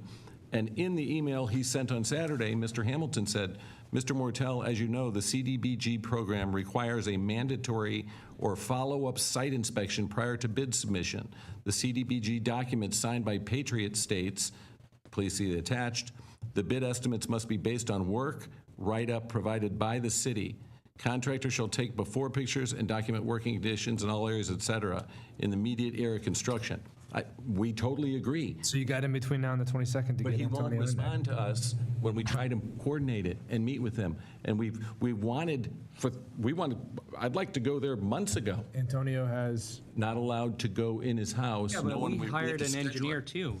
Yeah, it was an And engineer that was it took him 4 months to respond on the engineer. He wouldn't agree to any engineer that the city suggested because it was outside of the scope of the grant. We said, pick whatever engineer you want. We just want anybody to do an engineering report. But the engineering report has all sorts of stuff that's completely unrelated to the grant. Correct. That really doesn't matter to me. What I'd like to do is have Guardian go into their house, inspect the windows, inspect the soffits, the painting, and the roof. So how do we make But that it's- happen? How Well, does you that can't happen? send Guardian in until you have a consensus on what the scope of services is. I can't get a consensus because Mr. Hamilton will only speak to Mr. Reed, or Commissioner Reed. So my recommendation would be maybe we have Commissioner Reed coordinate it. I mean, I don't know. I've never had this happen before, but he won't return the calls of the Well, I city. know part of it was, I remember the, Pinal, the CRA director, said that Guardian wouldn't have anything to do with it, and they were completely removed from it. They're not doing the construction. I understand that, Mike. They, understand that. but they are the construction Why supervisor, did we hire and an they, engineer then? Why'd the city hire an engineer then, if you want Guardian to go after the fact? What was the point of Because hiring an engineer? Hamilton's cut their ceiling out in expanding their house and cut their walls out, and Patriot expressed concerns. So the building official for the city of Stuart said, before anybody goes forward and does any more work here, we need to have an engineer check the structural integrity of this house. And that's when we found the beams that were placed by Mr. Hamilton underneath the house and the truss work done in the attic by Mr. Hamilton. We didn't know that before that. Yeah. And then, they were told they could pick their own contractor, but that's not how the procurement process works. That is what they were told. I think you guys should wait until the hearing before you make judgment on how those things happen. But you're saying we can't have a hearing until all of this other. Well, and I don't know, but if you're going to decide that what they were told, I would want the commission to make that decision if we're going to do this by resolution. Normally, the city would have the authority to tell the person, you're going to be kicked out of the program if you don't cooperate. But I don't get the sense that the commission feels that way, and as a result, I'm not doing that. But the reality of it is that the scope of services in this case, every time anything came up with the Hamiltons, they would say, no, we want our own person to put this together. And because we didn't, in every response to every email, say, but it still has to go to procurement, we would say, fine, go get your scope of services and tell us what it says. Just like with the Liberty Windows guy, he didn't want to use the people we were suggesting going right out to bid for it. No, I want to get my own person to look at it to decide what I want. Let's have it on the 22nd, and we'll pack a lunch and hash it out. Okay. See if we can find clarity. Can I have some concerns. I don't want to debate this with them. Right, and I don't want to either, but I have. agree. So little. I have some Commissioner Giobe. concerns, yes. Yeah. I have some concerns. I don't know if anyone has noticed that the Financial Committee is investigating HUD for a lot of dysfunction and things that are happening within the CGB program. And I mean, they're really looking into it. So it really concerns me, and I think we need to put our house in order and get things done and get it done correctly before they're here investigating us. So we have the original scope of services, and I wrote a letter to SHPO last week asking them, SHPO's original recommendation was not to replace the windows and to simply put a sign in the front yard.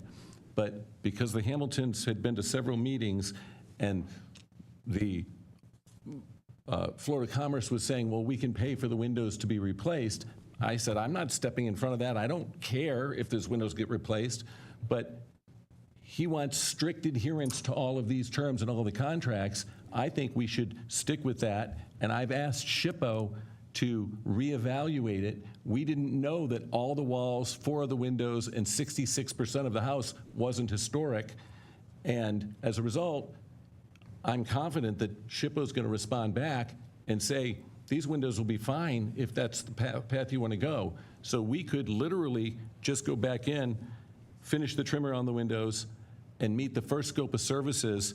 And then, again, as it relates to the ceiling, we had never agreed to the ceiling in the first scope of services. You mentioned that lead paint issue. That's because Mr. Hamilton is using that lead paint issue to justify the removal of the ceiling, but he removed the ceiling. There's not going to be a report of the removal of it because he did it. And so nobody else did it. And they couldn't spray in the insulation because Mr. Hamilton removed the ceiling. And as a result, they still can't spray in the insulation. And the question is, he wants us to agree to put a new ceiling in. But if we agree to put a new ceiling in and SHPO says it has to be Dade Pine, it could cost as much as the entire contract. And we didn't remove it. It was a beadboard ceiling that wasn't Which Dade is Pine. actually not a seal, but Right. I'm not going to get into the weeds of Well, that. I know But there was actually a agree drop with the ceiling vice- from when it was in office. I agree with the vice mayor, but I am concerned because the federal government is looking into their program, which has not gone well, not just here, but in other places. I'm all for this being the last CDBG grant we do. I don't think that And it- this should prove that we have no business being involved in these kinds of things personally. And everything I have read to date, I mean, seems that, the city was to be the really overseer. But And we are. And I think that when you hear the presentation, you'll see that there's a lot of people that have benefited substantially from these grants, and that in this particular circumstances, it's not even a house. They filed for a change of use from office to residence, and during COVID, it expired, and they never got the change of use. So the commission is going to be faced with, it doesn't qualify for the grant at all anymore because it's still an office. It was never received as a Why didn't they residential. get the change of use? That's done administratively at the, Nope. isn't it? No. It expired. No, it requires an inspection, and it requires the people to come through, and they didn't do it. They never called for it. I mean, I did a change of use and it didn't, yeah. Well, I'm telling you right now that they filed the form and then never followed up on it, and it expired. I found it when I was getting your public records response. I did one in like 2018 and it was 2017 maybe?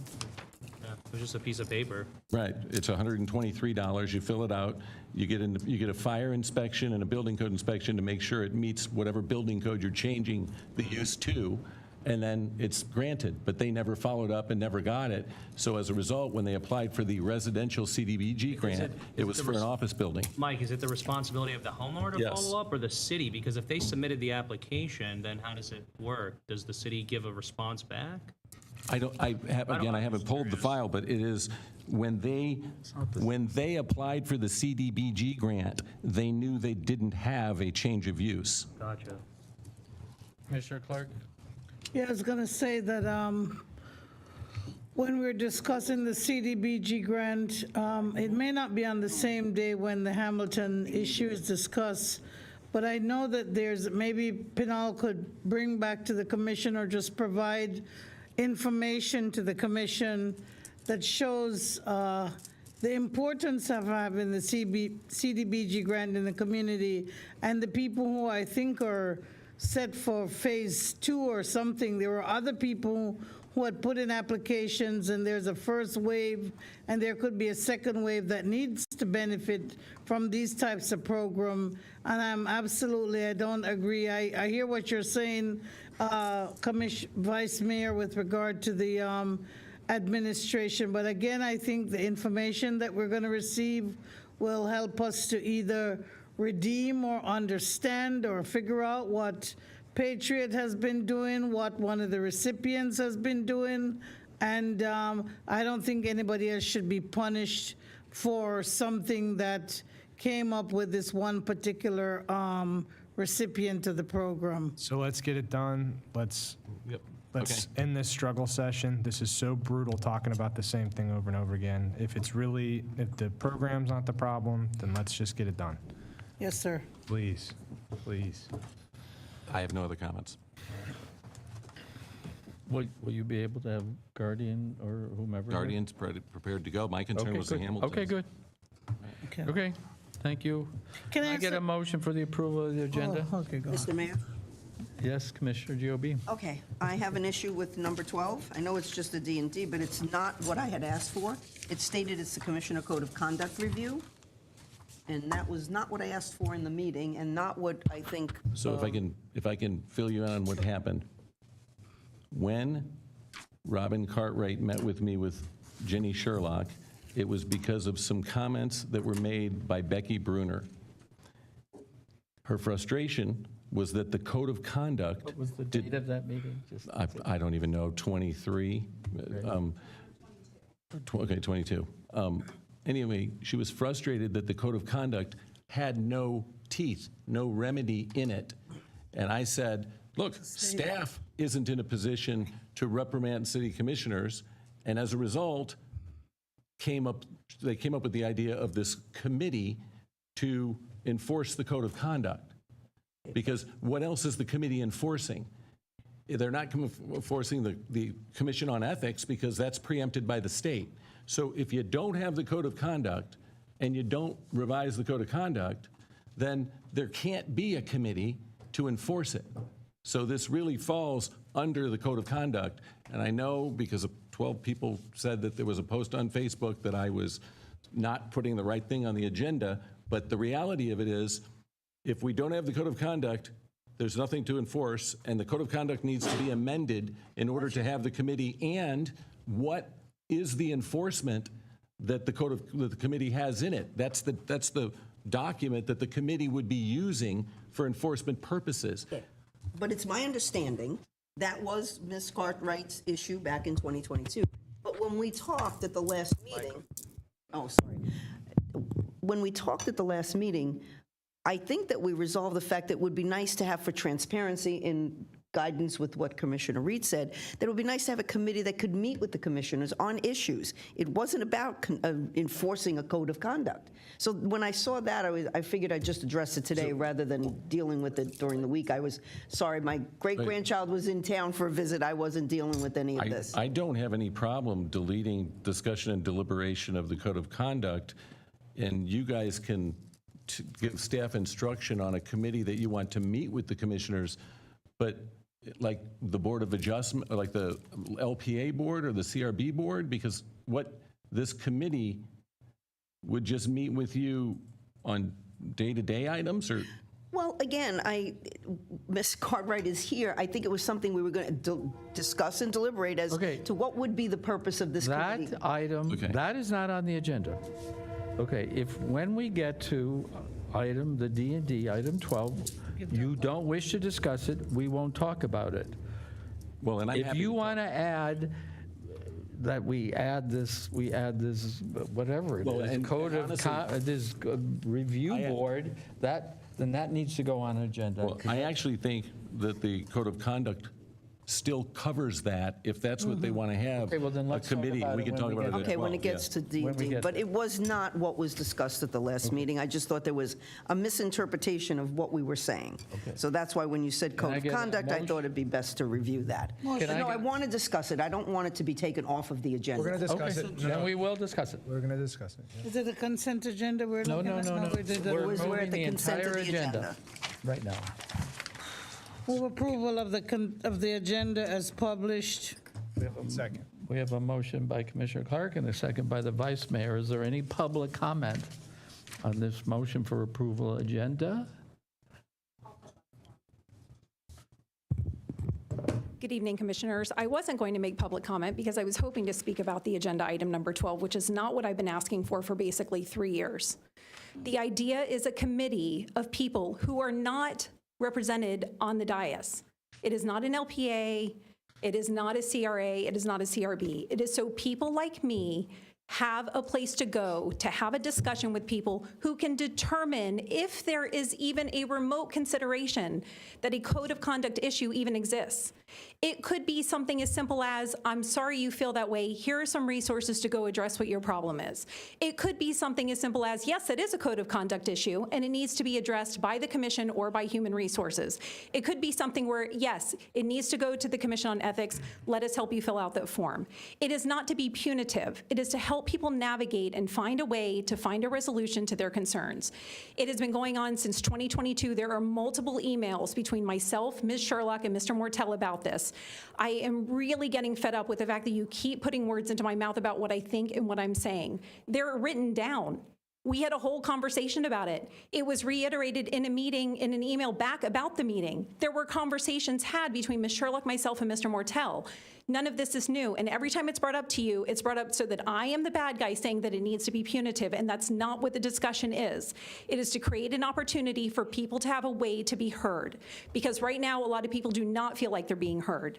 So if there is a way to amend and alleviate some frustration that is existing in the community so that people like me, when we have a problem with something that is happening, we are not relegated to 3 minutes hoping you hear us.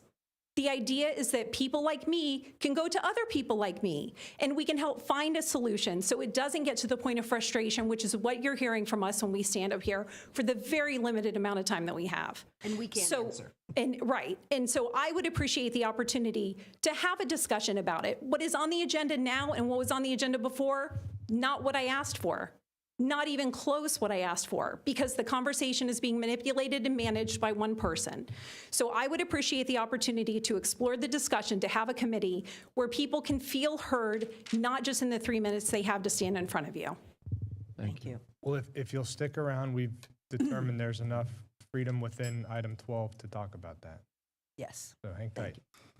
Is there any other public comment on this? No? All in favor, approval of the agenda? Aye. Aye. Opposed? Seeing none? Agenda is approved. Do we have any comments from the public, Madam Clerk, on I do non-agenda not. I items? have no comment. None? Moving on, can I get a motion for approval of the consent calendar? So moved. Second. We have a motion by the Vice Mayor, a second by Commissioner Clark for approval of the consent calendar as published. Is there any public comment on this item? Madam Clerk? No, I'm sorry, I do not. Seeing none, all in favor? Aye. Motion passes. Mr. Baggett, item 11, will you please read that for our consideration, please? Sure. Ordinance number 2544-2025, an ordinance of the City Commission of the City of Stuart, Florida, amending the text to section 11.01.02 of the city's Land Development Code by deleting the public hearing requirement for major development projects greater than 50,000 square feet and replacing with a public presentation to the City Commission requirement, providing for conflict, providing for codification, providing for an effective date and for other purposes. Just to give a little bit of a history, back in April of this year, the City Commission directed the staff to initiate a text amendment because an example of such came before the board. And so we had, this is the second reading. We had the first reading in the last commission meeting. And in the last commission meeting, there was a consensus to amend the initial draft of the text amendments. And so we made some, I met with the director of development here at the city, and we went back and if you see what was previously under section 11.0102, what was previously subsection F, I had removed in the first draft.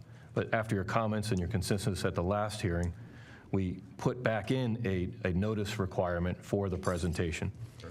And so we added language in there that I think contributes to the intent originally of this code, that it comes before the board. And there is no vote. The people are not under oath and so forth like at a public hearing, but they're still required to do the advertising and also to show up and have a public presentation about the project. So hopefully the changes that is now subsection E, which was F, it's my opinion and recommendation that that covers what you guys wanted, the comments you made at the last hearing. Thank you, Lee. Sure. Mayor, I'd like to move ordinance number 2544-2025. Second. We have a motion by the Vice Mayor and a second by Commissioner Clark. Is there any public comment on this item, Madam Clerk? I have none. Seeing none, other questions or comments by the commissioners for Mr. Baggett or Mr. Mortel? I have none. I have none. Yes?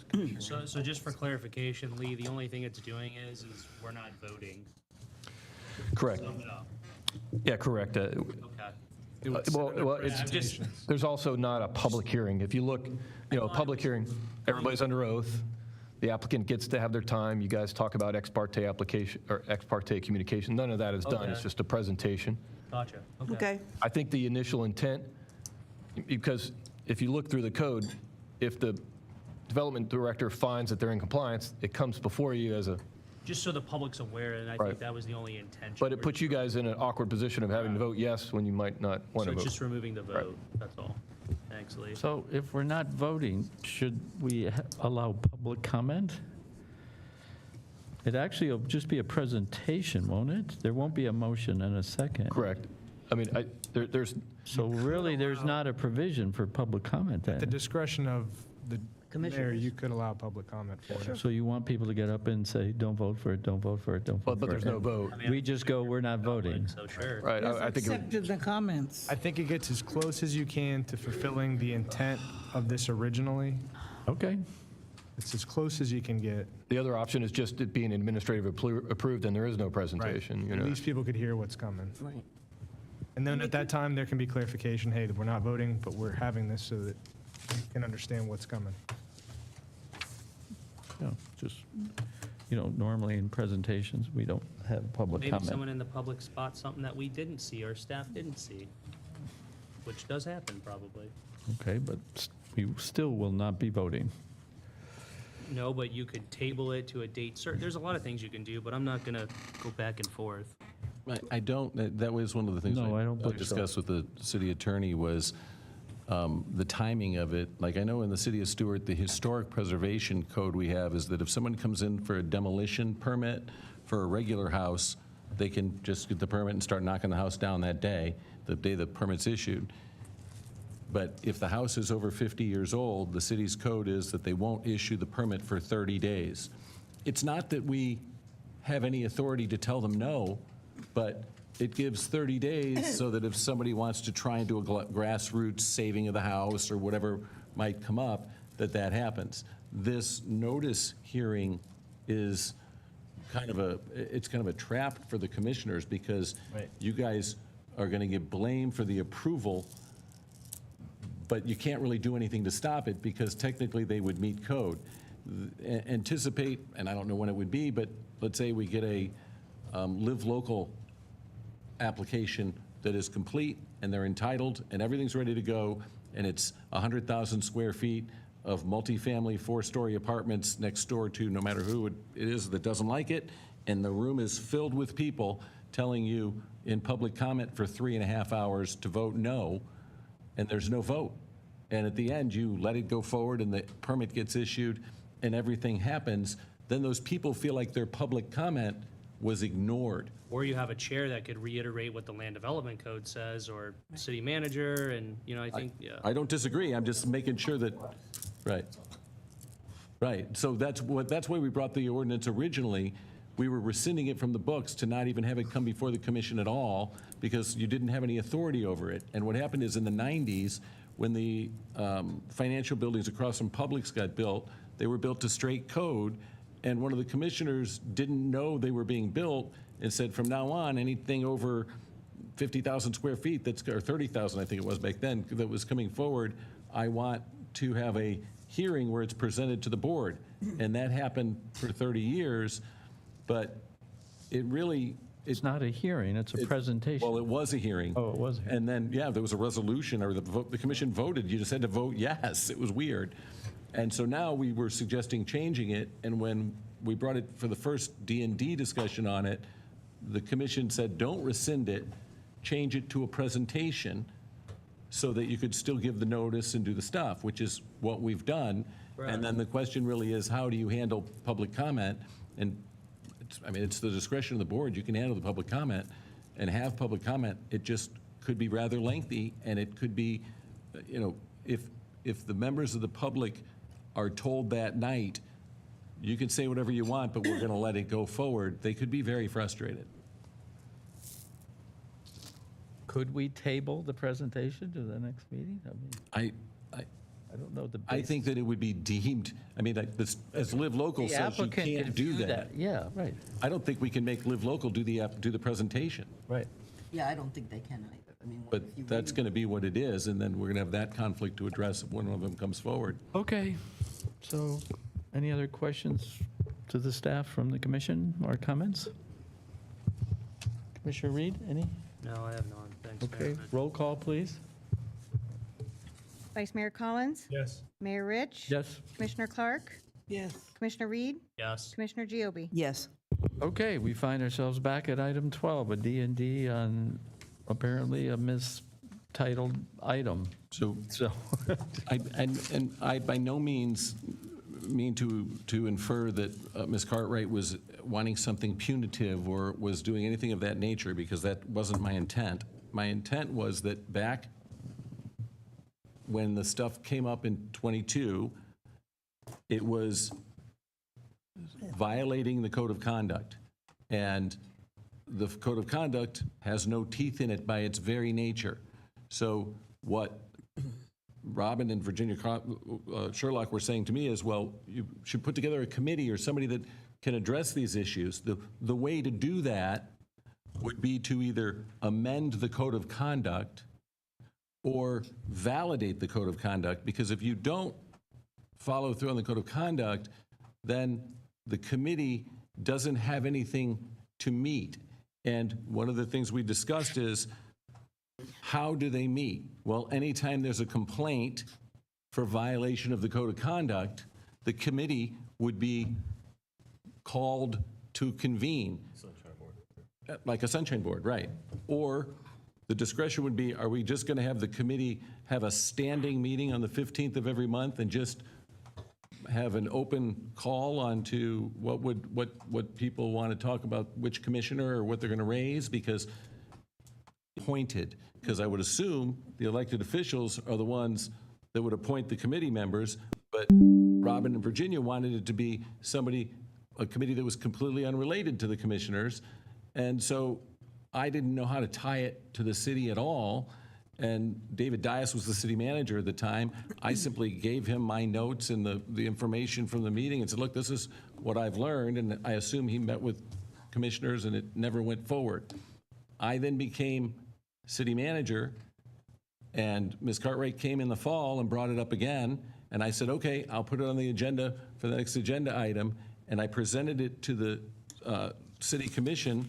And one of the things at the time that staff was addressing was an addition to the code of conduct as it relates to public records and a thing that everyone would sign.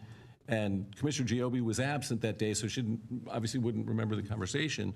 But the commission essentially had a consensus that these issues are covered by the Commission on Ethics, and therefore there was no need to create another layer of bureaucracy or committee, because, again, whether it's a minor infraction or a major infraction, right now, absent an amendment to the Code of Conduct, there is no remedy for a committee to meet or for a committee to even evaluate whether or not there was an infraction. So you have to amend the Code of Conduct to acknowledge this committee or create this committee. And I'm happy to, it doesn't make any difference to me. It's the board if you want it or don't want it. I don't even care. I was creating the tool to let this conversation happen. Would you permit Robin to just speak without? Right. Yeah. And 3 minutes and just let her. can I just also say what I envisioned, and Robin, Sure, it may be more than indeed. you have Go or ahead. less. I envisioned a committee of local residents to have access to discuss issues and concerns with the commissioners. Some of that might be something that they may have gone over the Code of Conduct, and at that point could then go on to the proper authorities for addressing that. But I think it was more, I was going on what Commissioner Reed had said. It's another opportunity to open up a level of transparency to the community that I don't think they have a trust in us. And I think that that's important to build on that. And that, to me, was what this could do. But Robin, please, you are the person who had the original thoughts of this. And how do you envision and what do you see for this I'd committee? like to allow Commissioner Clark to make some comments before Ms. Cartwright. If it's is going to asked. push the flow, you can go, Ms. Cartwright. But my comments are mostly for the city manager and the city attorney. All right, so we don't have that anymore, right? We don't have that anymore. That was for police. Police. The state law preempted it and Right. made it so that we couldn't have it anymore. Right, and the citizens would do that with police matters. And then some. Only as it related to city personnel. It did not apply to city commissioners. There was Right, nothing right. that applied to city commissioners, which is why the Code of Sure. Conduct was created. Right, okay. And then some communities have something called, the same thing with the same police thing, whatever, other people. The Citizen Review Board, that's still not related to elected officials. So But some ours- communities do ours have the was called Citizen Review Board. Ours was called the Stuart Independent Review Board. Board, it's SIRB. Right, which is essentially the same thing. I don't know how many other municipalities still have it, because the state adopted the Policeman's Bill of Rights, and then last year preempted the Citizen Review Board as it related to enforcement over police and fire and other employees as being double jeopardy, and said that they needed to be preempted and void. This is, again, a completely different subject. What Ms. Cartwright's talking about is an overview of the actions of the commissioners. They're not on the Citizens Review Board. It would Okay. be the Commissioner Review Board. Okay, one more thing. At the state level, and I know at the national level, like with Congress and so on, a lot of people keep hearing that this or that person who is a member of any of these legislative bodies are censured. Censured. It's the C one. not the- Censured. Censured. In order Yes. to censure someone, you guys would need to amend the code of conduct and create the ability for an entity to censure the city commissioners. Okay, I just wanted to bring those up to kind of clarify that. In light of whatever my comments are, I'd love to hear from Ms. Robin Cartwright.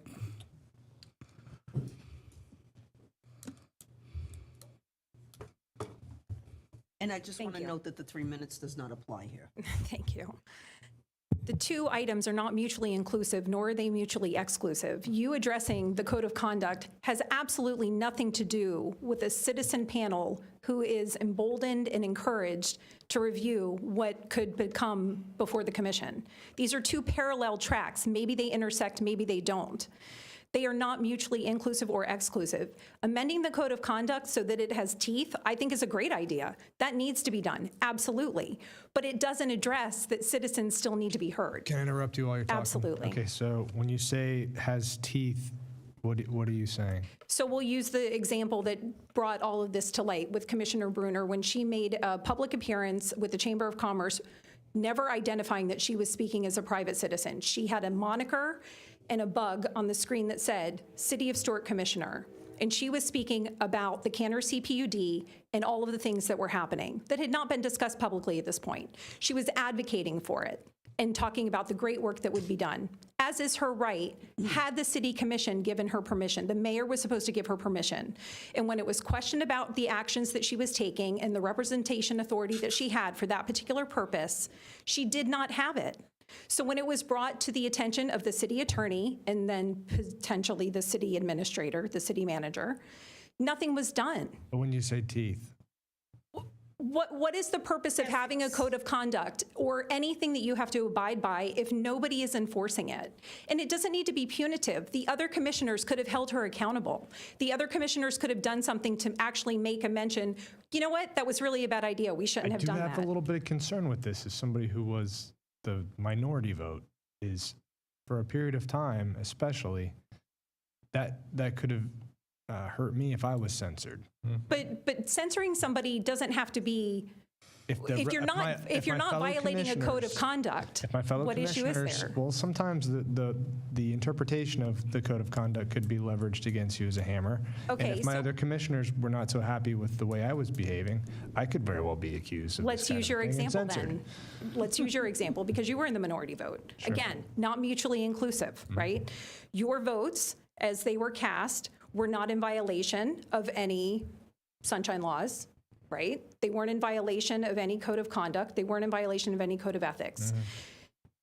And people did come to me about your votes. Sometimes my Hold on. Irish shows and I argue and it gets ugly. And I am That could be Irish. totally I get accused. it. I could be But accused of this. not mutually inclusive of your situation were people who had concerns about how you were voting.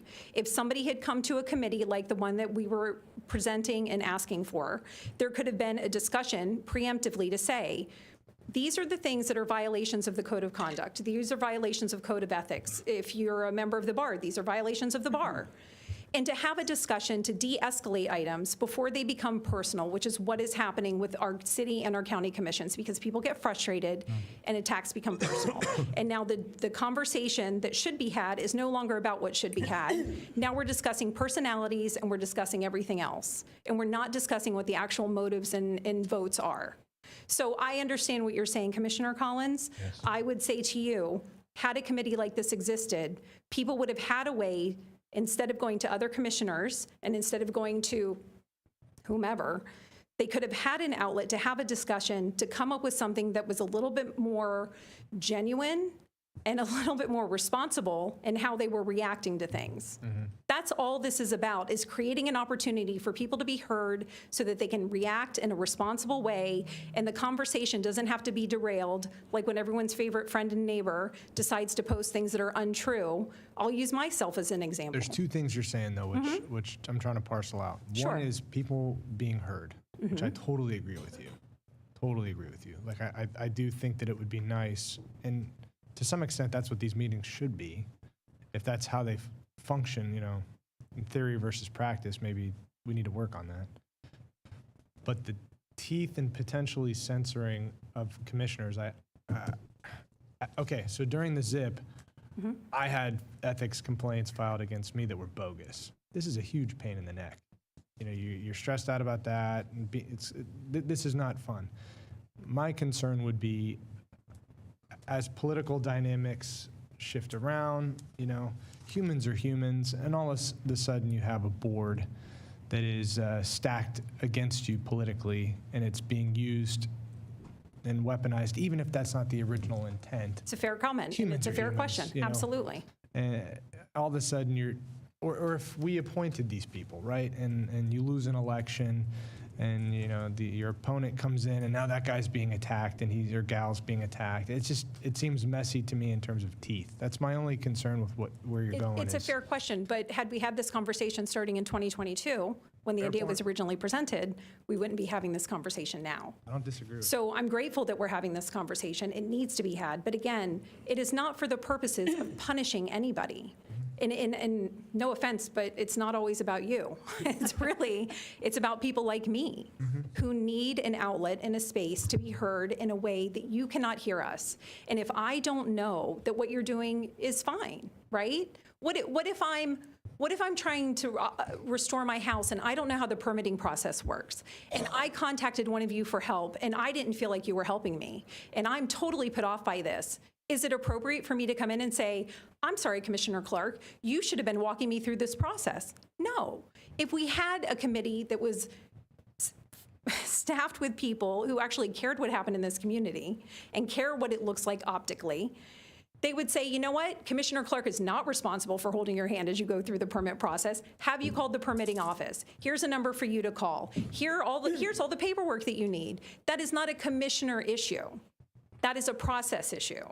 And you can totally take away the anger that somebody has in that situation because you're providing an outlet to them. I'm sorry, but the city staff is not doing this appropriately at this point. Wouldn't that be more of a caliber of the person who sits in the seat and their Exactly. willingness That's to- what we do all the time.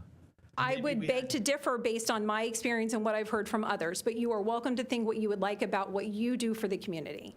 Right now, your role is to vote on ordinances. It is not your job to operate the daily operations of what happens. You are not an operating board. Right. You are a voting board.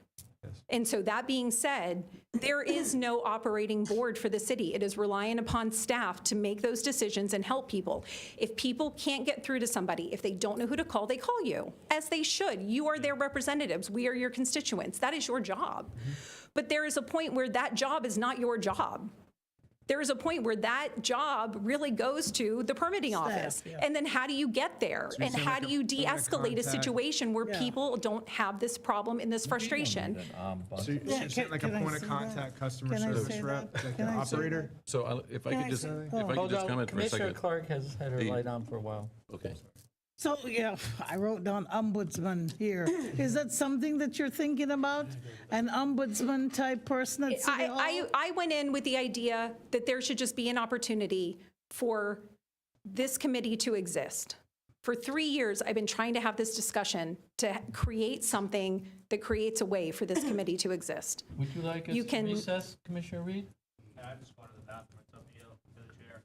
Okay. There, We'll stand in recess. sure.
We're at 7:30.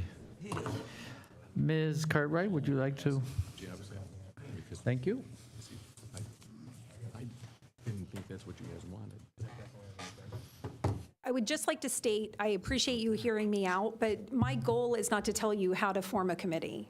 My goal is for the express purpose of telling you that you need a committee, and you have needed a committee. And I'm not really sure what it looks like. I haven't put that much thought into it. When our meetings were had with Mr. Mortel and we had this email correspondence going back and forth, it wasn't prescriptive. It wasn't to tell the commission how to set it up. It wasn't to tell you what your code of conduct should say. It was to create an opportunity for people like me. That's it. If you need more detail, I'm happy to put some thought into it. I've thought about different ways it could run. There's no right or wrong way, but ultimately it's your decision. You're the commission. And what I communicated to Ms. Cartwright back then was that the code of conduct, I didn't have anything to do with the drafting of it, but the drafting of the code of conduct was intentionally left off anything because the purview of that was under the Commission on Ethics, and because staff doesn't have any authority over the commission, it's the other way around, and that the voters, again, going back to her position, which she clearly pointed out, were the ones with the authority over the commission. And my concern, and I used Commissioner Clark as an example back then, it's ironic that she became the example tonight, but I said, what if the committee existed and 52 times somebody filed a complaint against Commissioner Clark, and we convened 52 meetings, and all 52 meetings, the board said, Commissioner Clark did nothing wrong, and then the following summer was an election year, and the postcard that went out said, Commissioner Clark was brought before the Code of Conduct 52 times last year. And I said, by its very nature, the inference would be that there was something wrong with that. And I said, my concern was, how do we get an agenda item on the Code of Conduct? Because the city has to do the due process side of it, has to get a complaint, has to process a complaint and put it on a notice for an agenda item in advance, and now the agenda item's out there, and there's no response by the commissioner yet because they don't get to even hear it maybe for another month because this committee first has to hear it. And I don't know if the commissioner goes and defends themselves at that meeting or not, but then after the committee hears it, if the committee unanimously votes, that's right, that commissioner violated the code of conduct here or there or anywhere, now it escalates to the level of what do we do about it? So then another formal hearing has to happen with the commission where whatever punishment it is or isn't happens. But my concern was the window before the hearing, where the notice of the meeting goes out and it says Commissioner X is accused of violating something, and it's a 7-day notice before the meeting. The commission reviews it and says, nope, the commissioner didn't do anything. But the notice had the allegations in it, whatever those are, because again, there are people that get very frustrated. And, you know, we got a letter just prior to the 4th of July by a guy that described camping as taking place on one of the lots on Seminole Street. And there had never been any camping there. And he described the lot as looking like a jungle and other descriptions. And if you got a complaint that looked like that, and it was processed by staff and put on this agenda and called to order and had all the stuff, the commissioner would be essentially guilty before even addressing it. And that was where we ended up with the I don't know where to go from here thing. And I left it with the city manager, and that was kind of it. Can you see that point a little bit? It's kind of, So instead of where do we go from here, we're just not going to talk about it. So yes, I see the point, but I'm not really sure we're still addressing what I'm asking for. you put new butts in these seats. I understand, but we're hypothesizing and we're making a lot of assumptions about what this committee will or won't do and what communication is going out about this committee that doesn't even exist. The idea of the committee, yet again, Because the intent versus what it ends up becoming, you should consider that before going down the path of creating it. I have thought about it for 3 years, Commissioner Collins. 3 years, 3 very long years. Commissioner Clark? Yeah, I hear you, Commissioner Collins. Oh, brother, what was I going to say? While I you're, mentioned I mentioned ombudsman, but this idea that Commissioner Collins brought up about teeth, the only teeth I see is the ethics complaint. That's what governs elected officials. That and the voting booth. That's what governs elected officials. Ethics complaint, or like Commissioner Collins said, new seats in the thing, but it's the voting booth and the ethics complaint. That's what the teeth is. Having the citizens discuss a problem with a commissioner, I don't know how that just caused more festering. I'm not sure. I don't know. I hear you. A couple of things. So you'd rather discussions happen on social media, right? Where there's no possible resolution for any possible resolution. So that's what's happening right So now. we'll have more open, we need to have more open time with the public, where maybe we have time where the public can come in and. With all due respect, commissioners, I would argue any resistance to having any kind of committee to possibly help facilitate a conversation from a community member, to me, is a concern. I was with you If till you got into teeth. But again, that is a parallel track. If your code of conduct is good, then your code of conduct is good. Are you abiding by it? And if you're not, what do you do to hold each other accountable? That's one track, right? That's up to you guys. You guys are responsible for your. Ethics complaints are already used punitively. If somebody came to me about your situation that you brought up as the example, I would not encourage them to file an ethics complaint. Because maybe you like my ideas. No. It has nothing to do with your ideas. I am a by-the-books person. I am a compliance and regulations person. I am a standard operating procedure Well, person. thank God that you have a high caliber of character, but not everybody does. Well, I can't help that. I know, but but I that's would who could end up strive. on the I'm sorry, committee. can we allow Commissioner Reed to comment? He's been waiting patiently. And I'm waiting after him. Yes, I see that. Thank you. Clarify it, Robin, because it's not necessarily for punishment, it's for guidance. It's not even, again, not about you. Correct. It's more about the public being heard and getting a direction on where to go if you're looking for information. Yes. What direction to go in. I'm with you. I'm with you on that. Now, I don't know if this is something that could be solved with,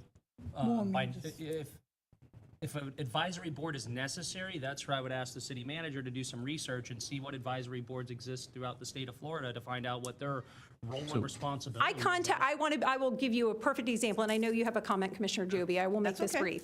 I contacted the Commission on Ethics about something that happened with a previous commissioner, and I got zero assistance.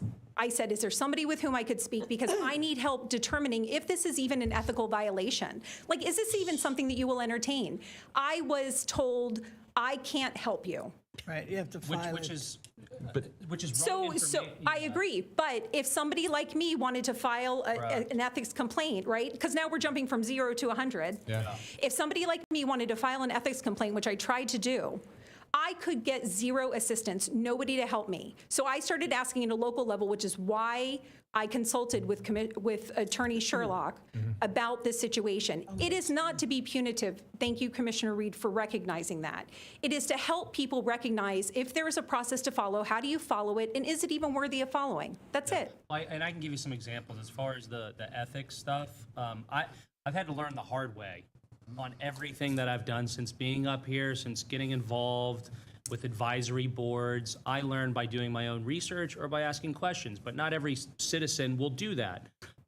As far as the ethics stuff, you can always send in a written scenario, and they will actually respond if you go on their website. But I know that doesn't solve the problem, because if people are told one thing, you either question it further, or you just take their answer and just move along like a good citizen should do, apparently. That's not me, though. I like to question things. I understand where you're coming from. But you are a good citizen. Well, I mean, it's debatable. Those days. But no, like I like to do my own due diligence. I like to do my own research. Sometimes I involve staff. Sometimes I'll ask city manager, city attorney, and they can reiterate, even the clerk's office and stuff. Or the development department. I ask for clarification, whether it's from Lou, Jody, anybody.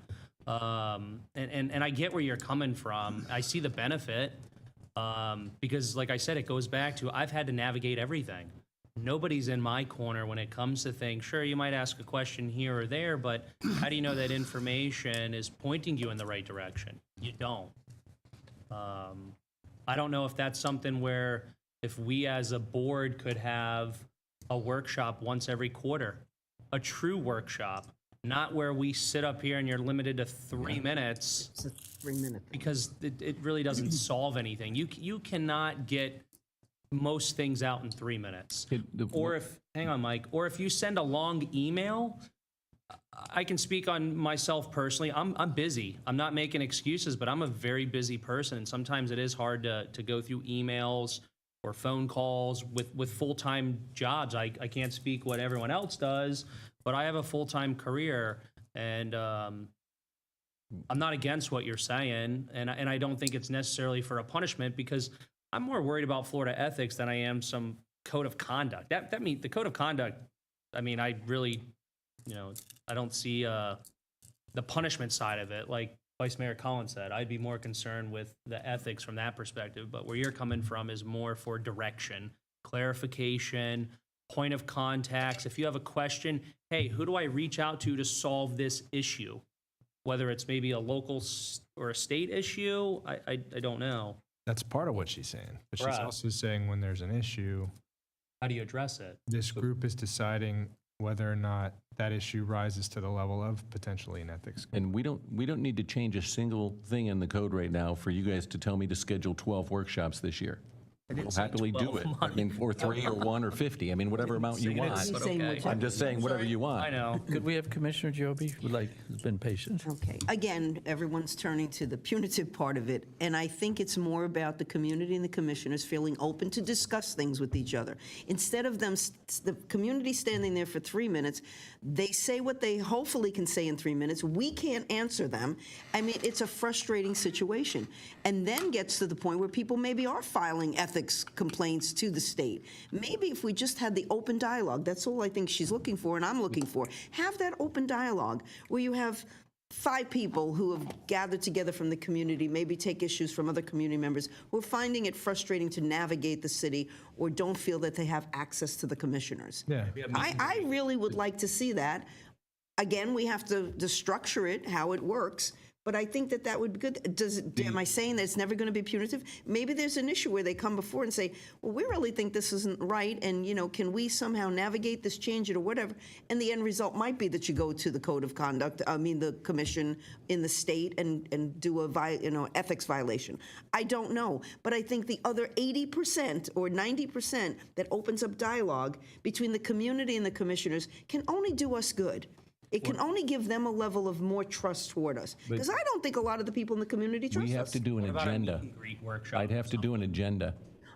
That's why we're deliberating, is to get an idea of what we're going to do. The biggest issue that we ran into when we discussed this before is what's on that agenda. Are the commissioners just going to show up to this open forum and it's just going to be random people blurting out potential violations of... Why are you assuming that the commission's invited to the committee? And I'm not. I didn't, because they were Again, saying an these are open forum. assumptions that we're making. They were saying an open forum. But they I would wasn't saying have the committee. open forum before us, because they would be getting together saying, these are the things we'd like to present to the You two are commission. saying slightly different things. You're saying making ourselves as a board available for people in like a town hall setting. Well, but they having would have more- already gotten And together. Robin is saying a committee that doesn't involve us. Well, I think that her committee would come before the commissioners to say, these are the issues we have. That's how I envisioned it. And After they using- had them. After the committee got them from the Right. public. Yes. But using Mr. Mortel's example of Commissioner Clark apparently being egregious 51 or 52 times. 53. 53, congratulations. 53 It was over it the is. ducks. Over ducks. If Commissioner Clark's complaints are all coming from the same person, that is a different conversation. That is not about Commissioner Clark at this point. That's a personality issue that has to be addressed. And if there is something that is germane to that disconnect and dysfunction in that relationship, that's where you identify it. It is not to punish Commissioner Clark for anything. And that's where I think you guys aren't really hearing the full scope of what this is. This is not about finding a way to make you look bad or to find something wrong. This is a way for that one person who has an issue with Commissioner Clark, apparently 53 times, to figure out what is really the issue. Is the issue really Commissioner Clark? Is it really a different process that they have a problem with? And Commissioner Clark is just bearing the brunt of it. You're making a lot of assumptions about what's going to come before this commission. We're entertaining. I understand that, but let's not assume ill intent. Let's assume positive intent. The goal is, again, I will go back to this. The goal is for people like me who have a concern and don't know where to go, get some help. Because no offense, the city staff want to keep their jobs. They're not going to say, hey, you know what I think you should do? I think you need to call this guy. They're not going to do that, and I don't blame them. Like that, a committee. Well, so for what it's worth, I mean, when this conversation came up, the biggest issue is the constitution of it. Like right now, if this board voted to rescind the code of conduct and it just, poof, it's gone, then there would be no basis for the committee to even weigh the behavior of the board. The code of conduct is the basis for because otherwise it falls under the sole authority of the Commission on Ethics. And I remember speaking to Robin in 22 when the issue with Becky Bruner came up, and there, it was on video. So we have every single word of every single thing she said. There was no dispute as to what she said. And I remember her frustration because I said the same thing. Look, the city staff can't do anything about it. The only remedy is for you to go to the Commission on Ethics. And she wasn't even addressing whether Becky did something right or wrong one way or the other, as much as she knew that sending all this stuff to Tallahassee and them not really caring about the localness of Stuart, that it was going to be kind of a lesson in futility and that it wasn't worth doing because of the nature of it. And she wanted a path or a location here that this committee came up. I mean, it wasn't like they came in with some sketched out outline of it. It was, the idea was the remedy for that would have been, okay, there would be a committee here that would evaluate those issues, but those issues come from the code of conduct because, and if a committee was created, the first thing that would be done is a review of the code of conduct, and it would come, the next thing that would happen is, here's the committee's recommended changes to the code of conduct. Here's what the committee thinks should happen. And whether you think that'll happen or not, it happened when we created the Historic Review Board for East Stewart. It happens in every situation. That's what happens because they're going to be looking for clarification. They're going to be looking for instruction. They're going to want to have a series of rules or how should I weigh this complaint? I'm just a resident of Stewart. Should I consider this more significant than that or whatever it might be? And if it's something that falls under the Commission on Ethics, do we not hear it at all? Or do we hear it on a more local level? And there's all these nuance to it. And But that's a good point. I mean, we do have these other boards, and I know when it came to the school zone, Commissioner Reed had his light on. when it came to the school zone, many people in that neighborhood spoke with Ms. Moser. Then they take advantage of the CRB or the LPA. And I mean, there are a lot of people who have relationships with the city that allow you to contact with them. I mean, apparently I'm doing this job completely wrong. I talk to people constantly. I call people, they send an email, and I call them back, and I go to their house, and I drag the city manager with me, and people speak here, and I get their number, and I call them. I am constantly interacting with the people in this town, and I'm sorry you think most people don't trust you, Commissioner Giobi, but I don't find that to be the case. Excuse me. Many people who disagree with me even call me, and sometimes to strongly disagree with me, but it sounds like Commissioner Reed is very accessible. Speaks to a great many people. I don't have this sense of, people call me up and, can I dump my garbage here? Mayor Rich, again, this is not about you. Well, This is about me. I can tell you, I have a list of people who call me about the commission and ask me questions. I'm not elected, so they're obviously not coming to all of you every single time. That's my point. If somebody is not comfortable coming to you, they're not comfortable coming to you because they also don't know how to access you or navigate. I'm glad that you're accessible to people. That's amazing. However, 100% of the people are not coming to you. That's the point. Mayor Rich, may I? Yeah, Ombudsman. Commissioner Reed? What about if we had something like, because like our public comment's only 3 minutes. What if there was another directive where you could fill out a form and have more time allocated? I don't Is know it if that is it anonymous? Do people feel like they can speak freely?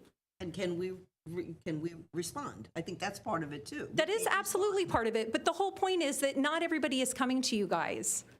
For There- fear of retaliate, I've been there. Absolutely. Personally, I can speak. I am persona non grata to be hired within Martin County because of this kind of stuff. So I am the first to tell you, people come to me because they know there's nothing to retaliate against anymore. I can't get fired from a job I don't have. But there are a lot of people who do not come to you. I'm glad that you're accessible, and I'm glad you feel like you're accessible. But I hate to tell you this, Mayor. You are not always gone to. There are people who contact me about some of the stuff that you do.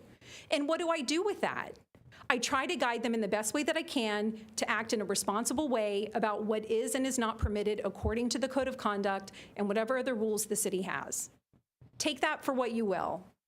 But the whole point is that not everybody in the community is able to be here and is comfortable speaking to you publicly and even sending you emails, because then it's part of public record.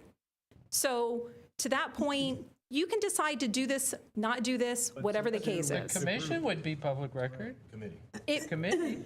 it may or may not. What if somebody sends it? What if there's It would an have to be public What record. if someone gave you a transcript, is what you're saying, and you brought it to the board's attention, or whatever? it could be anything. We don't even know what it looks like yet. Again, you're making a lot of assumptions about things.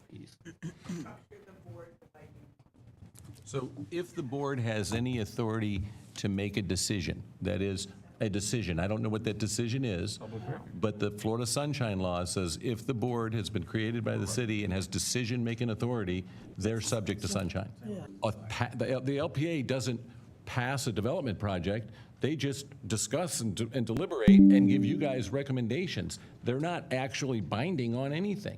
They're just recommendations, and that is a sunshine board. So the sunshine creates an inherent problem with it, but I know that Robin thinks that I ignored her in 22 and didn't address I would like these. to show you the copious amount of emails where I was ignored, but we can discuss But that later. I didn't ignore you. First of all, I didn't have authority to do anything, and I still don't. I don't know what to do. I don't know where to go with it. To me, first, whether people believe it's the code of conduct or not, it is, because if you take the code of conduct away, there's nothing for you to violate, so there's no need for the committee to meet. Nobody is recommending to take away the code of conduct. I'm not either, but I'm pointing out that it is related to the code of conduct. My recommendation back then, as it is now, would be if you were going to take further action regarding this committee, or however it was going to be, that you amend the code of conduct to create a committee of 5, 7, 9, whatever odd-numbered people it is, decide how those people are going to be selected to be on the board, how long their terms are going to be, and when they're going to meet. Then, if they're going to only meet when a formal complaint is filed by someone about a city commissioner, you would then need to create a form to fill out the complaint and say, what is it that they think the commissioner's doing wrong and violating on the code of conduct? And that would be the agenda item that's put together. If it's not for violation of something in the code of conduct, and it's for not returning phone calls, or it's for not being available, or not answering my questions, the code of conduct even could have that language in it. But how would the committee even deliberate if there's no spine or no rules for them to apply it to? So you need that code of conduct as the rules, and I'm not against it at all. I honestly don't have any problem with it. I just I saw the potential for abuse. And the other problem is, the reason the SIRB board was essentially removed by the state was because some case law came out and said that if a police officer got in trouble with his supervisor and got suspended for an hour, and then 6 weeks later went in front of the SIRB board for the same thing because somebody made a public complaint about it, that the police officer was essentially being subject to a second punishment for that initial transgression, whatever that might be. And as a result, the state passed this regulation to cancel out all these boards. Again, completely different issue, completely different subject. The city commission is not considered full-time employees of the city of Stuart. They are not city employees to the extent that they don't fall under the personnel policy and they don't fall under pay or whatever it might be, but rather the subject or the conclusion that was drawn was that they were subject to the voters, and the voters had the ability to replace them by not voting for them. Now, I don't disagree with you at all that there's a lot of times where a resident feels like they don't want to wait until the next election to see a remedy, or, for that matter, doesn't have the energy to go campaign against somebody over whatever the transgression might be. So I didn't disagree with you or Ms. Sherlock as it related to the idea of putting it together. I just said, how do we put it together? And I said, no, give it to David and see what he does with it. I know that the city manager back then had regular meetings with the city commission, and it never got any legs. When you brought it up, when I was the city manager last October, I put it on the board, and I probably did it ineffectively. I put it on as the code of conduct instead of as a committee to address the issues written in the code of conduct. But the truth is, I wasn't trying to mislead it or misguide it. I just feel like the due process that the city attorney would have to follow to implement the board would effectively be a punishment, even in the situations where the commissioner was found completely absolved by the board, because like you said, there's Facebook and social media out there, and the day the agenda went out and had a list of 5 or 6 agenda items, and all 5 or 6 agenda items were different individual complaints about different individual commissioners that didn't call somebody back or told them to go to the wrong department or said that they didn't live in the city of Stuart, then Doesn't know what they're doing. Right, well, don't know what they're doing, whatever it might be. That list is going to become the Facebook poster child every single time, and then the commission or the committee's meeting, the findings aren't going to matter to the people that were doing the attack of that commissioner on Facebook with that list, because when they're found unfounded, that person's not going to go back on Facebook and say the person I don't like was unfounded. They're just going to leave their post about the fact that they were subjected to the committee on it. Now, I bring that up. It's the discretion of the board. You guys give us direction. and Commissioner we'll be happy Jovia, to do bring you it have a back. comment? Yes, I do. I have a comment. I mean, I don't know why we have to create the committee. I think any citizen can get together and create a committee. Maybe what we do is say, okay, that committee can approach us when you have 3 or 4 things that you'd like to address, and that they approach the city manager or a commissioner to say, can this be put on the agenda? But when they come, that particular agenda item is not subject to the 3 minutes and the nonverbal back and forth. It would open up the dialogue. We can discuss it. And again, it's not always about something definitely against a commissioner and sending them up to the state for a violation of code of conduct. Maybe there's 4 or 5 people who have maybe 10 things to address at the city. We haven't created the committee. It doesn't come under any of our laws or rules. But a community has the right to get a group together, and they have the right to ask us if they can be on the agenda next month and address those issues. Sure. But I don't think that's what she was thinking of. Right. Listen, the amount of phone calls and emails that I get related to the city and county commission are ridiculous. I am unpaid. At least you get something. So some of the concerns that come to me, again, no offense, Mayor Rich, but not everybody is coming to you. And for the help and guidance, excuse me, if I'm not allowed to be, if I'm not allowed to interrupt you, you made it about you, so I'm addressing you about this point. Okay. The whole point is, people are not coming to you exclusively. They are coming to people like me, and people like me have concerns, independent of what other people are asking me. You can make a committee, you cannot make a committee. I'm a little concerned at your hesitancy to want to invite the public to have a dialogue and a discussion with anybody about how to be better. That's all this is about. How can somebody feel heard, and how can the process be better? Because what And, you're discussing excuse me, is if what I we are doing wrong. That's different than just being and if heard. somebody truly thinks you're doing something wrong, Commissioner Collins, that will happen at the voting You're box. saying it's not about us, but it is. The whole point of the committee The whole is point of the to discuss committee, what we're doing wrong. the whole point of the committee, I'll go back to this again, was so if I had a concern and I needed to address something, that I had somebody to go to. Because if I came to any of you when Commissioner Bruner made her public statement, and I did go to a couple of commissioners, I got zero feedback. So what is the point of going to a commissioner to ask for assistance? You did great. 2 of those butts are not in these seats. Regardless of that, that had did it. nothing to do with my complaint. You remedied the situation. But that wasn't You were the a large purpose part of that. my, That wasn't her intent. that wasn't my intent. And I will say, though, the law is very clear that no individual commissioner has authority over another commissioner. So the only way to create that is for the commission to adopt a document creating that authority over themselves, and it's just a matter of how much authority you create. Well, you are welcome to do or not do what you'd like. I would like to thank you, Commissioner Giobi, for at least giving me this opportunity, because this has been 3 years too long to try to even have this discussion. I'm a little disappointed at the lack of commitment to your constituents, to be totally honest, because at the end of the day, we are the ones who have the concerns. We vote for you. We pay taxes like you do. The whole purpose of this is so I can direct people to a place that is not my phone. It is not my house. It is not my email. I am the one fielding a lot of the calls that you're not getting. And there are other people like me. You know, if you called me. Yes, That is not the point.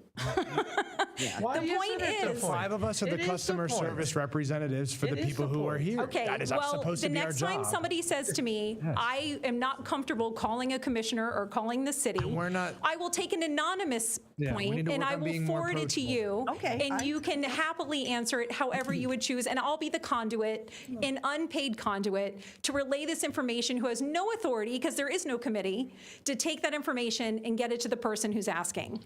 I appreciate your time. Thank you. Mayor Rich, what if we just had like I mean, you couldn't have like an anonymous contact on the city website, could you? No? I You don't- can. I mean, I don't know if. I'm happy to put it up I there don't if you know. want, but what do we do with what do we do? I suppose we do right now. We have we get emails all the time that are fake emails. That's right. I don't know, I just threw Yeah, but how do you something out. answer, how do you answer that email? Maybe we could They're have the looking whole- for, You answer it. The real question get is, reply. right now, if I got a complaint from someone and they said, Commissioner X is violating sunshine, or Commissioner X You're gonna direct is them. violating the public records law, I would say, the only remedy I can give you is to file a complaint with the Commission on Ethics, because that is the only remedy that I can give them. I don't have any other answer than that. And by the way, when they say it and I answer back like that, and Ms. Cartwright's not the only person that's ever said something to me in the last 10 years, they get very upset and frustrated, and they think that staff is trying to circumvent the process or whatever it is. And it's not that staff's trying to circumvent the process, it's that is the remedy currently that exists. And the law is very clear that one commissioner doesn't have authority over another commissioner, and the only way that would ever happen is if the commission got together and amended that code of conduct and said, we want to subject ourselves to this authority, we want to create this set of rules, and if we violate them, we want this committee or this person or this board or whatever it is to be able to implement the following remedies for doing so. And that, I mean, I know that sounds putative or that I'm trying to make it extreme. It's not. It's just that even if it's something as simple as I'd like to have a meeting with a commissioner to talk about an upcoming project, and the commissioner won't meet with me. Well, if the code of conduct doesn't say the commissioner has to meet with you, then that committee doesn't have the authority to say that not meeting with you is doing anything wrong. And so the committee would only be able to say, well, it's not in the code of conduct, you can't do anything anyway. So that's where it gets this back and forth, and it just, and I agree with Robin. Most people are afraid to publicly speak. most people don't feel comfortable coming into a meeting filled with other residents that have other issues and talking about their personal, my next door neighbor's trees hanging over my yard, and I know it doesn't seem like a big deal to you, but the mangroves are falling in my yard, my dog's eating them, and things like that. And it to that person, that's a really big deal, but they don't want to come here and have that discussion because it just doesn't seem like it to them, and it makes them uncomfortable. People call you, Mr. Vice Mayor? I Don't don't your want neighbors to call you? I don't want to brag on myself, but I try to make myself very accessible on Facebook, and I try to answer. And people do ask me, and Even some very petty stuff, right? yeah. I just don't see this. I see myself as a inaccessibility. customer service representative. Right. For, It's kind of that's my what job. it is, right? Yeah. I have never, Mr. Mayor, I have never turned down, if someone asked to meet with me, I have never said no to that person, ever. City Clerk? No, I'm sorry, Commissioner Reed had the light on. I totally forgot what I was even going to say at this point. Yeah, I got at this point, lost. I'm just disappointed that we can't have a dialogue with the community. Oh, There I know is what I was some- going to say. I was going to ask, can the city manager, maybe we get a consensus from the board, can the city manager do some research and see if there are other boards like what are being discussed to bring back that documentation in an agenda packet, just as another D&D discussion, because it helps. Are you going back to the first thing you said? So I can tell you, we did do that research a little bit, and I know that in Port St. Lucie, the board had a ability to censure the rest of the board. So the Port St. Lucie City Commission adopted a code of conduct and transferred the authority to censure a board member to the City Commission board.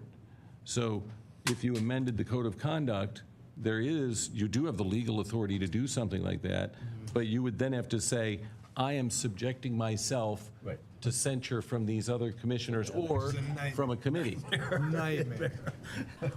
I want to be able to I want to violently disagree with you and not have to worry that we all need to be able to hash it out. That's Right, without fear I mean, of formal retribution. Need to follow the code I of just want to conduct. say that I think that it's very unfortunate that the discussion was strictly about censuring and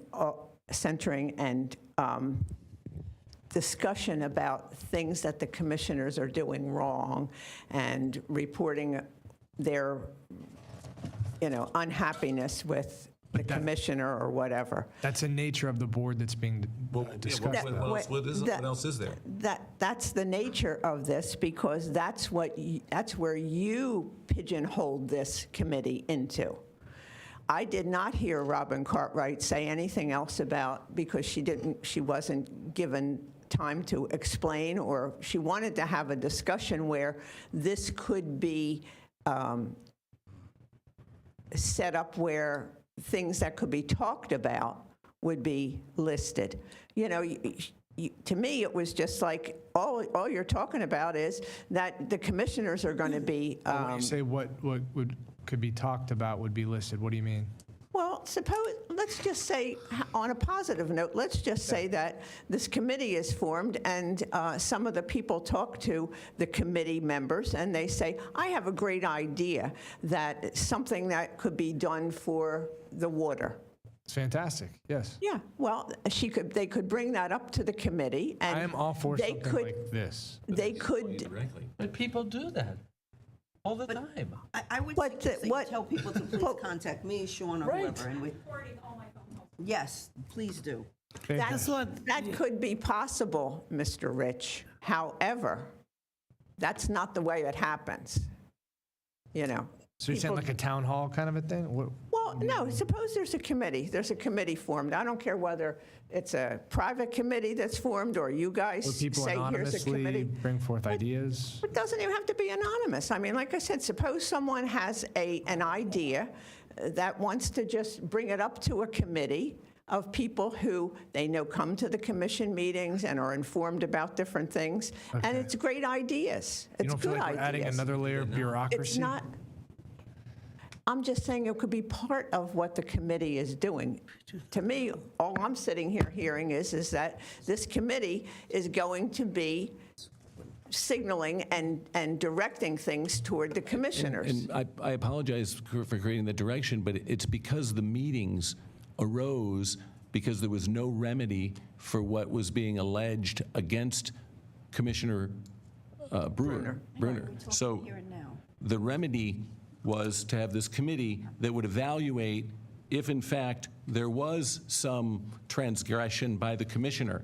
There was never a discussion that the committee was needed to be created so that people could bring forward ideas to say that the commissioners were doing a good job, or that they could bring forward ideas of ways to, better ways to pave roads or whatever it is, because I think that they can call the board and say that. They can say positive stuff easily because people are receptive to positive comments. I understand It's the negative that people don't feel so comfortable with. I understand that. However, I just think that if there is a committee, that the committee can do good as well as, being there to field all of this stuff. And people may, they might have an idea and feel more comfortable speaking to the committee and getting direction from the committee on where do I go with this idea or whatever, instead of calling the city hall here and getting an answer. Commissioner Clerk? That's all. I just think. I said it before already, and I don't know. Wasn't done right. It seems like people are talking about some role of somebody or some committee, and I mentioned the ombudsman idea, and then now I'm hearing about a possible some type of suggestion box or some anonymous thing where people can put down their complaints or ideas. I think we get that already, unless I'm not getting the things that other people are getting. But I get a lot of email, a lot of ideas, a lot of suggestions, a lot of complaints, a lot of questions, both by emails and in person. And I try my best to answer them. If not, I send them to the different departments, at least to Mr. Mortel, and he can respond to it, because sometimes there are things that, not sometimes, mostly all the times, that staff needs to look into it and provide a response, because it's something that is concerning a resident that the city needs to take care of, and we don't personally go out there and take care of something. But if it's a public works matter or a zoning matter or whatever, we send it to the departments or the people who are in charge, and they take care of it. So, but if we need to have a suggestion box or maybe have some other time for the public, I'm hearing, I mean, we want to listen to people and possibly engage them, but I tell you, when you go down the road of engaging people, it becomes a big, terrible thing, and it just doesn't work out right. So it would have to be a town hall, and people know that they can come, but it would be an advertised town hall.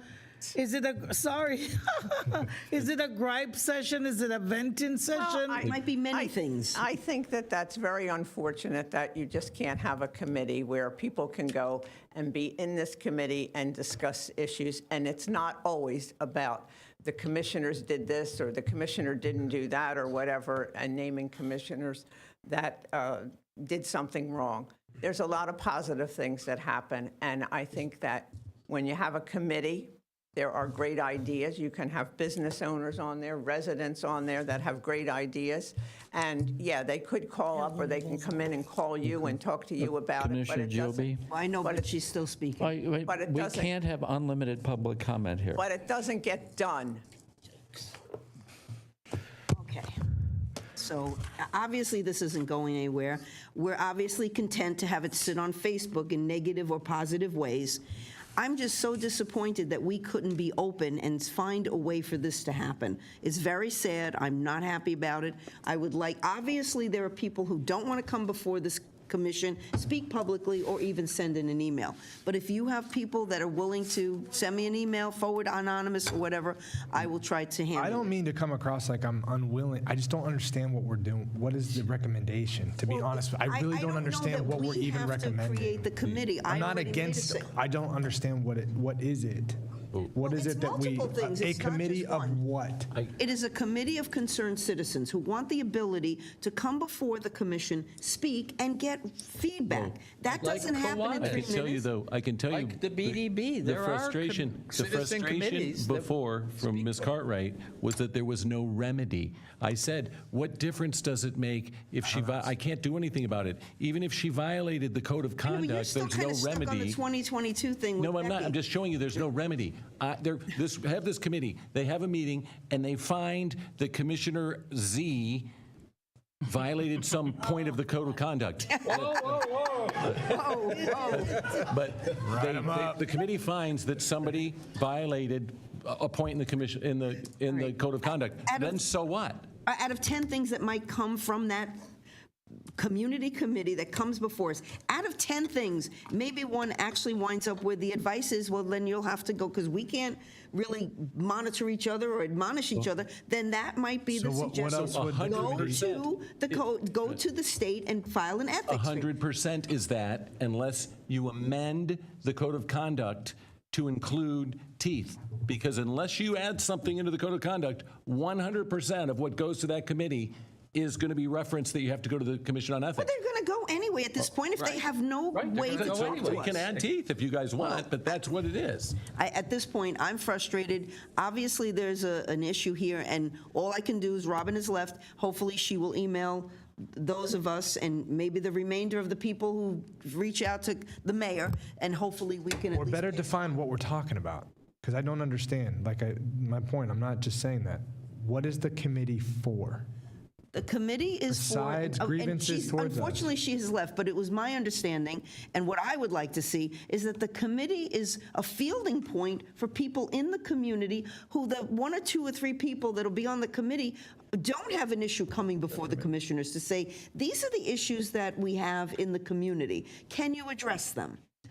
I mean, that was my vision, is that they have the ability to go somewhere, because they all don't want to come here. They don't want to go up to that And podium. you don't feel like they can come to you? I feel like they can come to me, but Right. again, she mentioned they don't want to send an email, maybe to me, or maybe they're only sending them to the mayor. But the reality is, I'll get some, and what I can't handle, I'll send on to the city manager, and I carbon copy the department that it involves. So that's what I'm saying. Where's the problem, and then what is the actual committee's Well, there's purpose? obviously more people who reach out to Robin than they do to us. That is the problem. Do we want them all having to field out to Robin, or do we at least want to let her have some people that are not afraid or are more than willing to come before this commission, have a set time when we can say, these are the issues.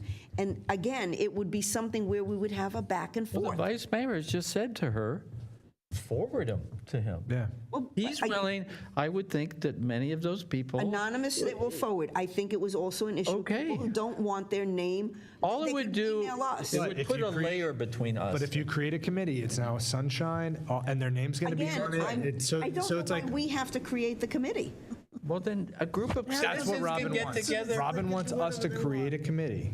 Any group I'm of with you people to your can get point that together. there should be the public can make its own committee, but her frustration is that we're not making one. Right. Well, I do That's what agree she's here there to that say. if we do make one, it is subject to sunshine, so that Right. defeats the whole purpose. Exactly. That's what I'm saying. Okay, is there a motion No. for a specific item on the next agenda? Seeing none, I think we, I'd like to see just some examples to come back. Examples of community committees that might work. Just to It see can't what be they're the like. only, I mean, I know, I'm not that bright. I didn't and think who it would you up by like to do myself. that? We So establish. like the Chamber of Commerce? right, like the Chamber of Commerce? The Stuart Main Street, or the... Oh, they've done it for race relations in some Because communities. if we're not establishing it, why are we discussing it? If it's not Or something the that- Democratic Environmental Council that asked me to meet with All right, them? I'm done for the night, Okay. I have to be honest. See no other items for our consideration. The meeting is adjourned.